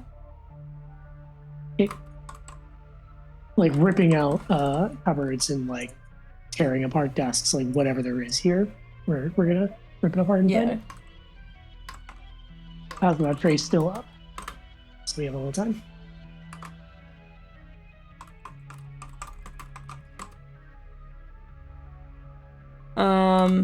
Other than very mundane stuff that you know wouldn't even be worth taking, this is everything you find that is of note. Absolutely, and just like, not right now, obviously, but like at the end of the meeting, maybe could we get just all the mundane shit too? Yeah, like taking their armor, taking all their stuff. Oh yeah, I guess. Sick.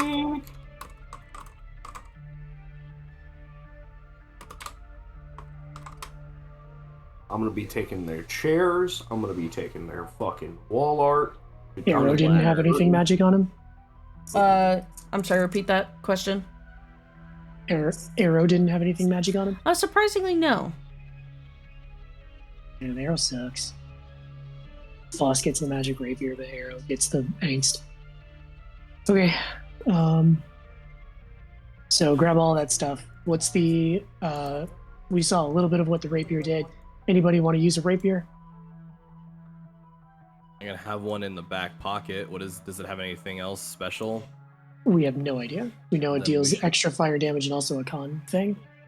We don't know anything else about it. Then I will hold on to it for now until we find out what it does. I can use it as a backup weapon. All yours. Great. Or just make it a main weapon if it's good enough. Like, why not? Sure. Toss it all in bags. We will stash them all here for now because we do not have our pack animals with us. Assuming that we got everything here, let's head down to the second floor and systematically kill everyone we see. All right. Assuming there's nothing else on the third No. floor, right? This is Yeah, the it's room. just the 2 rooms, and again, the second room doesn't really have anything in it, but a bunch of stuff that's broken and worthless. Got it. Do they have any money on them? Oh, that is something I forgot. Across everybody, they had a total of 30 gold pieces. Sick. Everybody take 5. All right, just making sure. I know what you meant, but it sounded like you were telling me to take a break. Everybody get the fuck out of here. Take a hike. I'm just making sure that there is...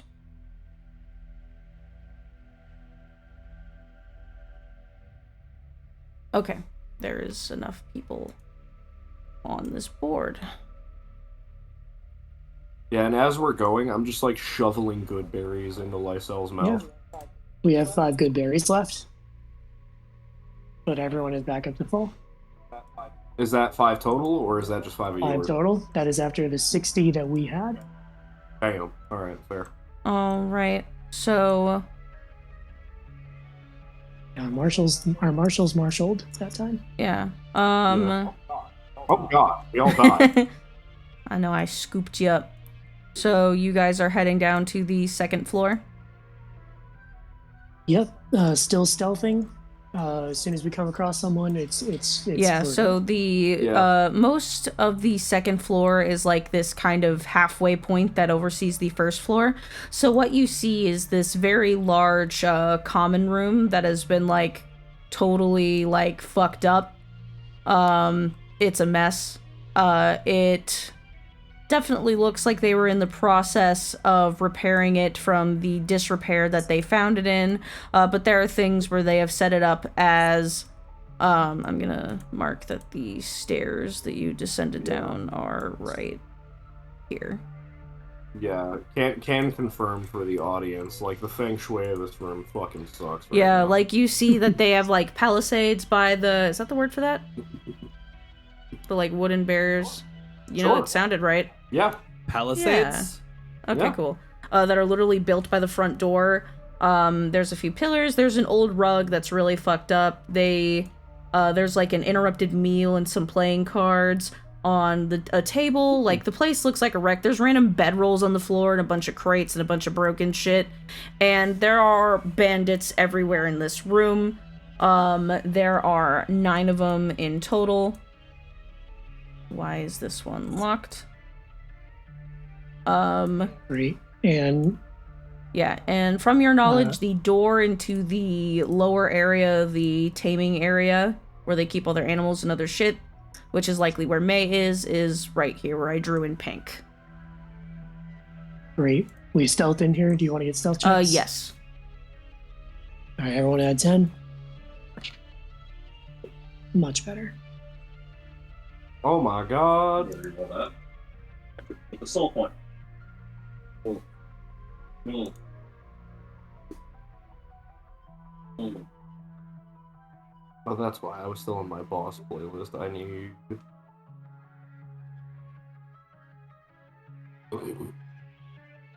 Emiko, I hope though it's like not my dice that I gave you. It is. You're having a rough one. I'm sorry. Oh, yeah, it's okay. I'm just here. If it makes you feel any better about that, though, Minnow, I'm using the same dice. Oh man. 2 natural ones.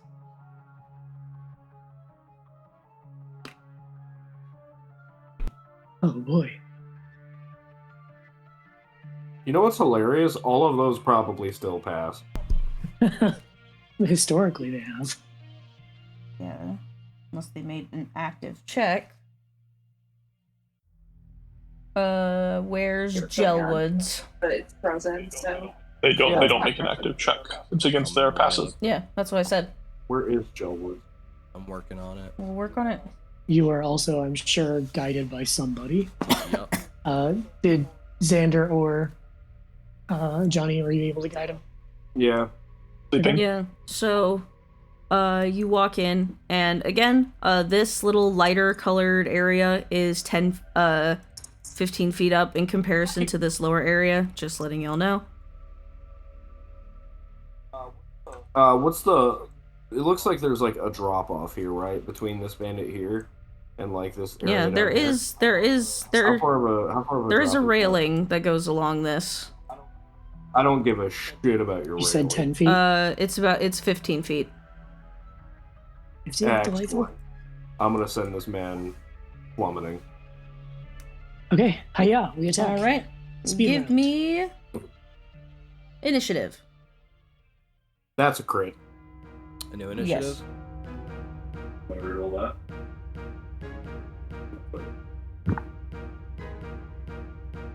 That 14 is the initiative. I thought someone else would have it first. I almost did.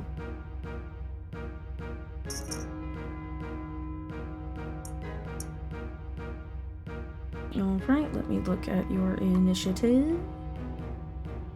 Jesus Christ almighty. And they go.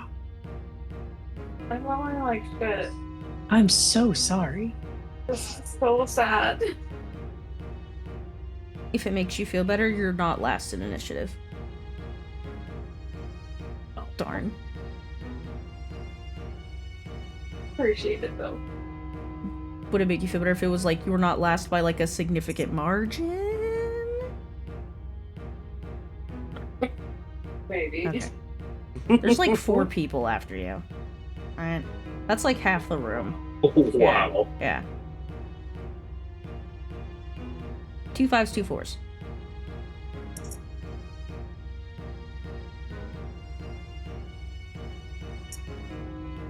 Okay.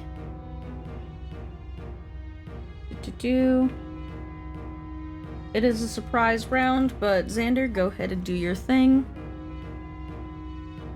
Yeah, so Eldritch Blast on this guy up here got a critical hit for a total of 14 force and 2 bludgeoning. I'm going to send him at a 5-foot diagonal up and over this rail. So he's going to fall 15 feet, taking another 4 points of bludgeoning when he hits the ground. And in addition, he falls prone, and even if he gets up, all attacks against him have advantage until the start of my next turn. Alright. And Johnny, you're up. Bonus action cast Magic Stone, Johnny. and we're also going to move up and go prone.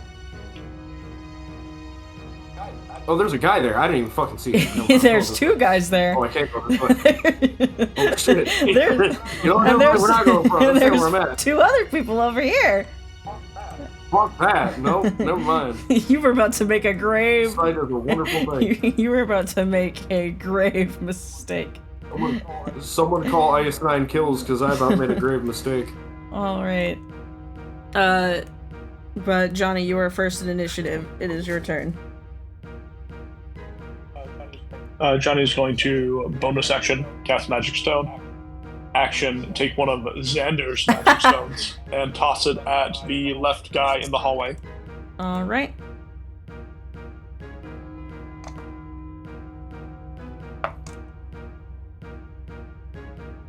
Xander, where's my Magic Stone attack?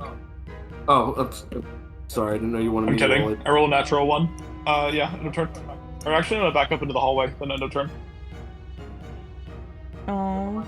Get behind me, Mr. President. Alright, Xander, it is your actual turn in initiative. Oh, sick! Oh, I love you so much. This guy on the left over here. We're gonna aim an Eldritch Blast at him. 19. That does hit. Alright. He takes, Jesus, really? Yeah, 14 points of force damage. 2 points of bludgeoning damage for a total of 16. He's gonna fall 15 feet, land prone, and take another 5 bludgeoning damage. Alright, anything else for your turn?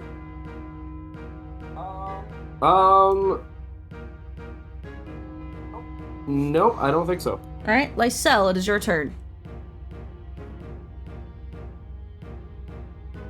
Alright, Lexel's going to move forward 5, 10, 15, 20-ish and attack this gentleman right here, or not so gentleman.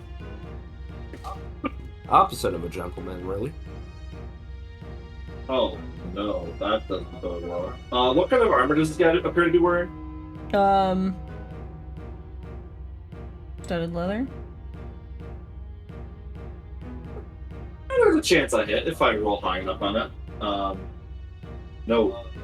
I'm guessing a 13 Nope. doesn't hit. Okay, so first attack goes whooshing past his head. Bonus action attack will hit, fortunately. For 12 points of damage. Alright, damage is noted. And then we're going to step back 5. Is he holding a bow? He's holding a hand crossbow, but like it's not what he's mainly using right now. He'd have to take it out. What does he have A equipped right rapier. now? Yeah. Is it a rapier? Okay, we're gonna step back 5 feet. Alright. And then And that is it for my turn. Vivian, it is your turn. All right, so bandit number 1, she pokes her head out of the door. She hits him with a guiding bolt and a star. I rolled the fucking worst guiding bolt I've ever rolled, so that is a total of 13 points of damage across both attacks. And she backs up. Alright. Jay, it is your turn. Okay.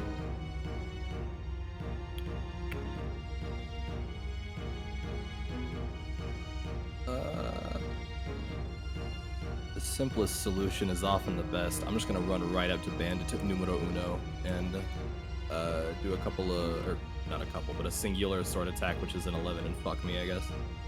Oh no! Alright. I think my backup character for this campaign is going to be a war cleric, so if you guys miss, I can just give you plus 10. Alright. Anything else for your turn, Jay? I wish that's my turn. Emiko, it is your turn. Oh, we're doing. Okay, Emiko's gonna rush over to the side of like the ledge. Are there any enemies in here that seem to be using anything more exotic than just like a scimitar or This guy right here isn't using it, but he does have like something like on his hip. Like he has like a weapon on his hip that has like that's connected by a chain, and then the chain loops around the back of him. So that way it's like mounted on his waist, but he's not using it right now. He simply has a short sword in his hands. Okay, and how tall is the story? 15 feet up. Okay, Emiko's gonna jump Yeet! Oh shit. down. And then I'm going to use my bonus action to dash towards the guy that saw. And then I'm going to use. Am I within 5 feet of him? Yeah, Yeah, you should be if you jumped. And then to hit, it's a That 18. hits. Okay. I'm going to use a key point to hand with harming. 7 points of necrotic damage, and that's it for my turn. Damn. Emiko Any regular fucking damage? McYeeted herself across the goddamn universe.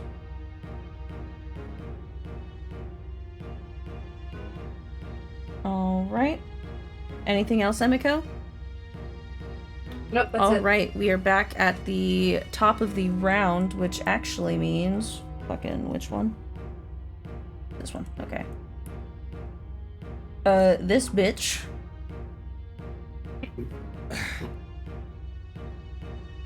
Which bitch? This one.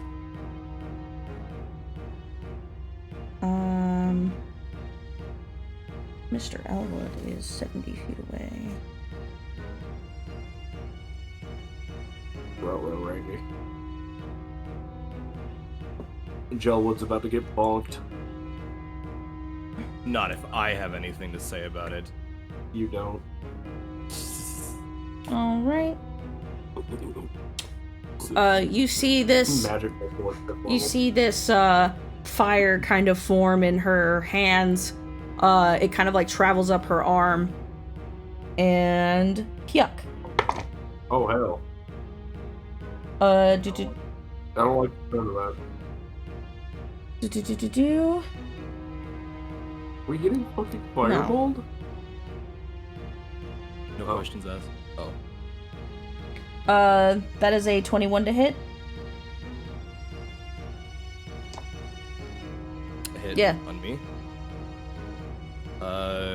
Is Shield of Faith still up? How long does How long that does... Depends on how long it lasts. Is it 10 minutes? It is up to 10 minutes. Okay. How long has it been since the last fight? I would say you'll have it for this fight, but basically right when this fight ends, so will Shield of Faith. Then that misses. Yeah, so you see these flames like ripple against your armor, and all they do is just make it shiny for a second. Oh, I've never seen that color before. That'll be the end of that one's turn. Well, they're gonna... Johnny, it is your turn. Yeah, Johnny coughs up a grizzly kunai. And he is going to throw it down to the guy. Fails miserably. Coughs up a bat instead. Throws it to Emiko to use it. Gonna use Chill Touch on the mage. Popping out to make sure I can see him. Okay. Does a 19 hit? A 19 does hit. 3 damage on the mage. Cannot heal anymore. Presumably not undead. Back into the hallway. End of turn. Well, actually, hold on. Let me.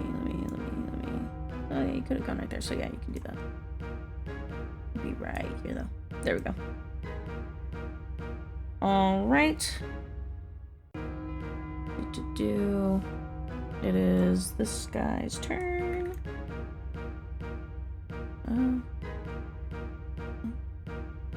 Move up a little bit.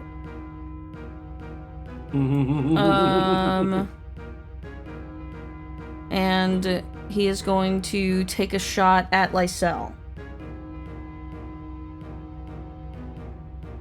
Using his icy arrow. Which one's attacking? This motherfucker. Where is he? He's I'm sorry. one. He's All an the way down archer there? all the way Okay. down here. All right. The heck of a shot. I don't know if that hit.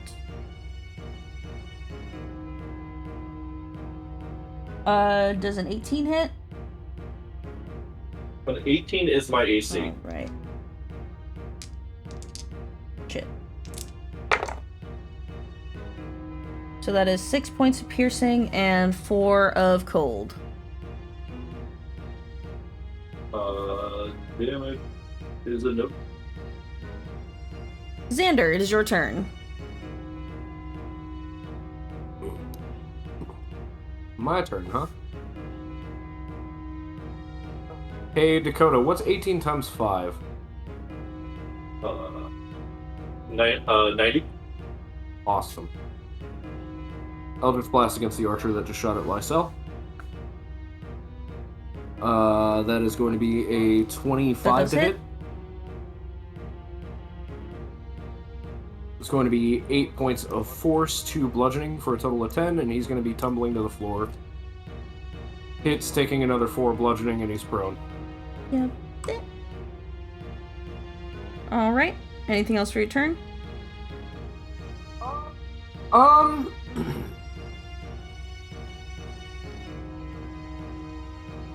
10, 15, 20, 25. I just want to get right here, that way I can kind of see what's going on in the rest of the room. The math was to figure out if he was within range of Eldritch Blast, for anybody who was curious. That is the end of my turn. Alright, Lysel, it is your turn.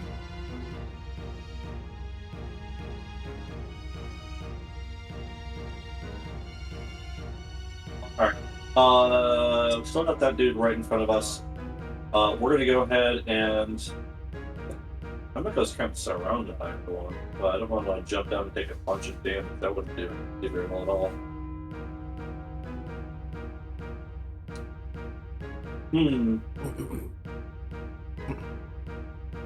I think we're gonna go ahead and move up to here and attack bandit number 1.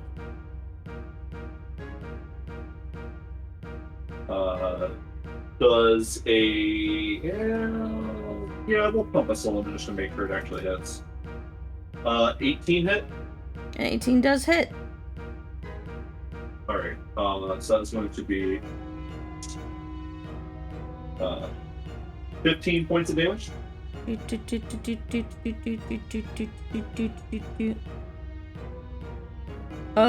that is enough to kill him.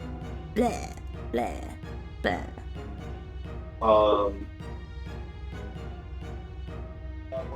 Yeah, we're gonna.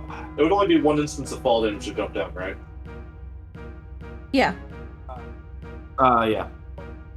Okay, we're gonna go ahead and hop over the side and lay next to this bandito. How is it 1d6 per 10 feet? Yeah. 2.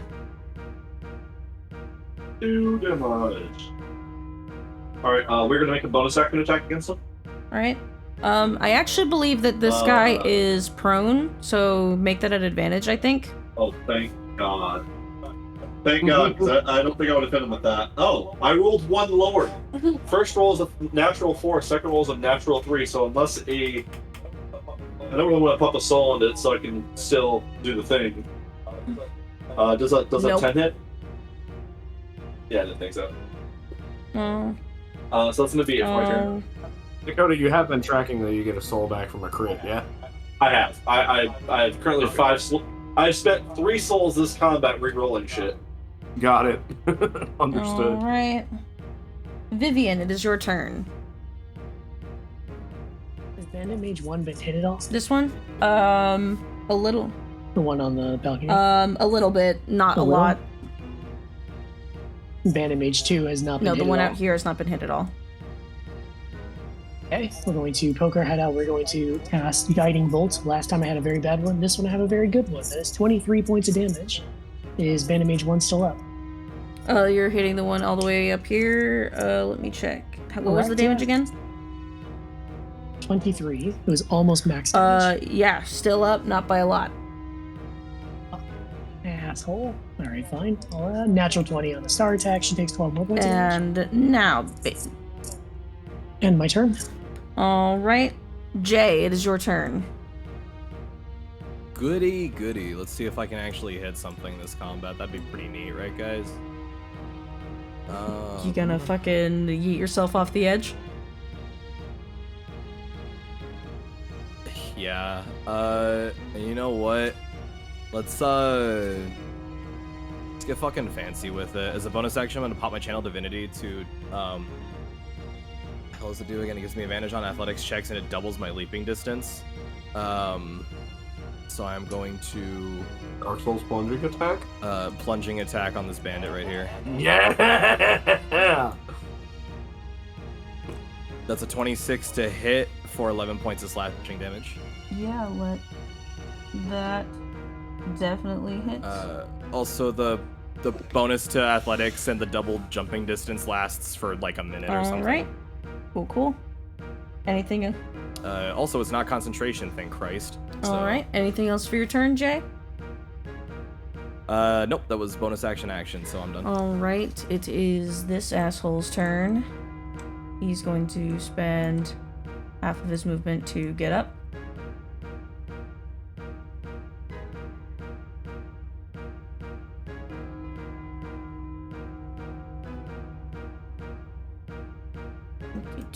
Okay. Are you in this space or this space? I'm talking to Dakota. Oh, never mind. Because that's pretty clear. Because you are... Sorry, I forgot I was really right about here, because I would have been at that 10-foot radius away from this bandit to Okay. attack. So he can't get you yet. The big man's coming for you. Alright. And that one is this one. So this guy is going to make an attack at Emiko with his rapier.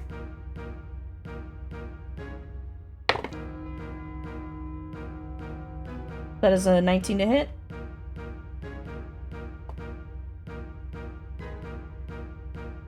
Emiko!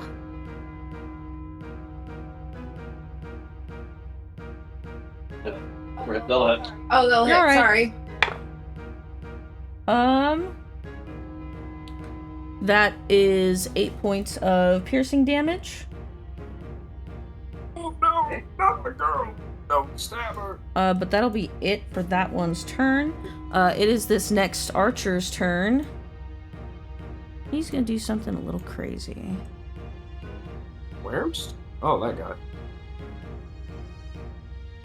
A big fucking room. And he's going to take a shot at Xander with a fire arrow. Oh shit. Well, you know, sometimes you get your comeuppance, I guess. Do I have any cover from the railing? Yeah, I would give you half cover, but I don't think that matters because I got a natural 20. Oh, well, go fuck yourself. How about that? You know, the fucked up thing is I was thinking about using bonus action for Blade Ward too, and we didn't. The question is, did you get a natural 20? Yes, you did. He's way more than 60 feet from me. Sorry, Xander. No, I brought this on myself.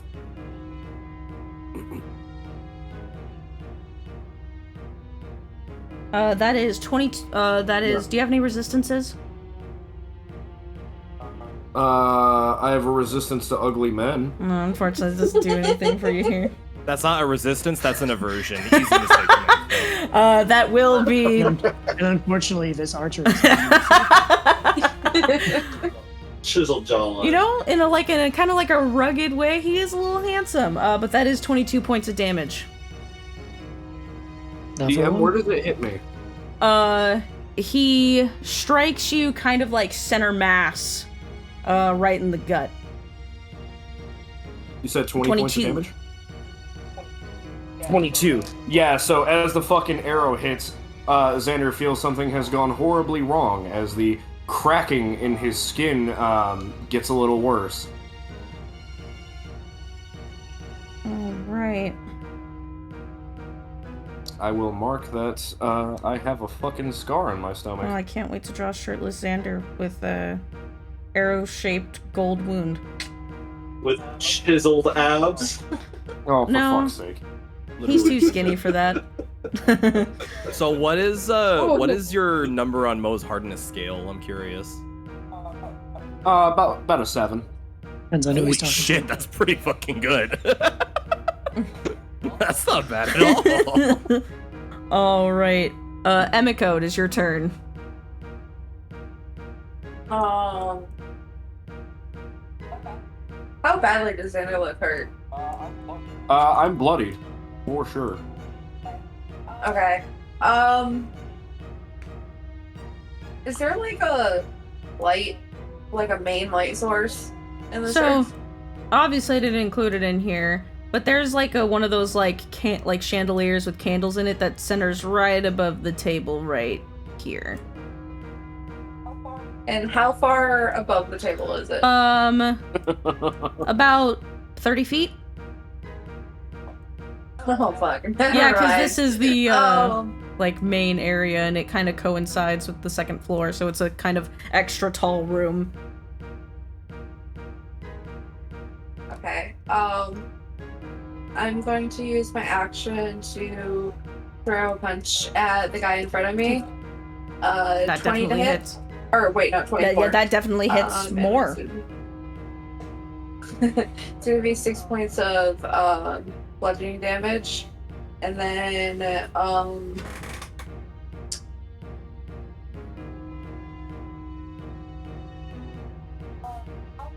how far is is there any bottom like decoration on the railing on the second floor?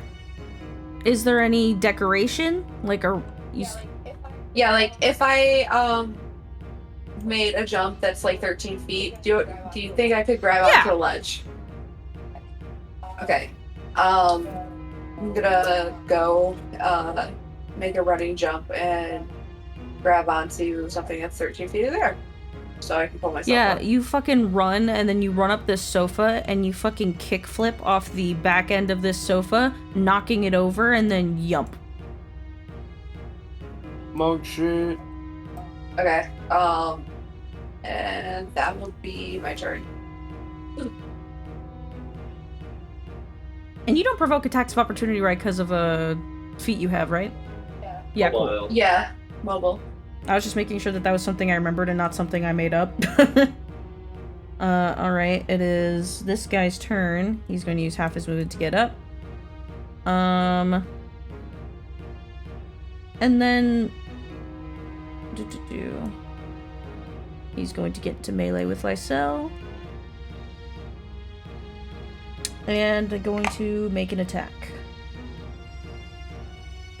With this rapier.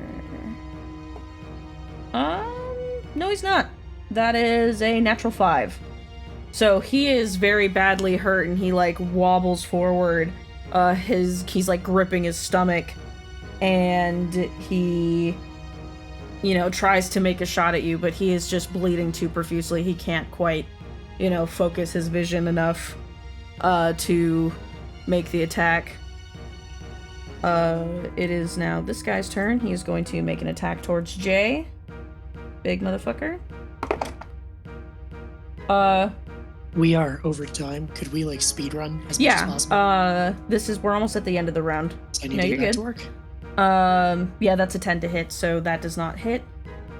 The last mage is going to send a firebolt at Lysel. With a natural 19, so that is a 23 to hit. Yeah, 23 is gonna hit. For 7 fire damage. And we will absorb elements. Sick. You also are resistant as well. Oh wait, if I'm already resistant, does that mean I'm... You can cast Yeah. it.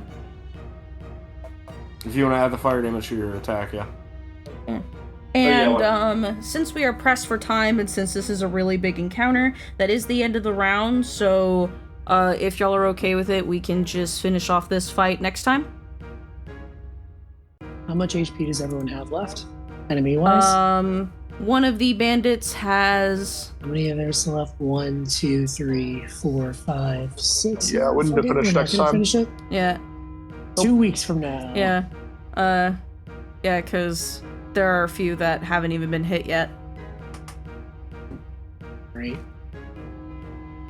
Well, my next two attacks is always chest. What? Remember that for 2 weeks. Yeah, I got it in there. All right.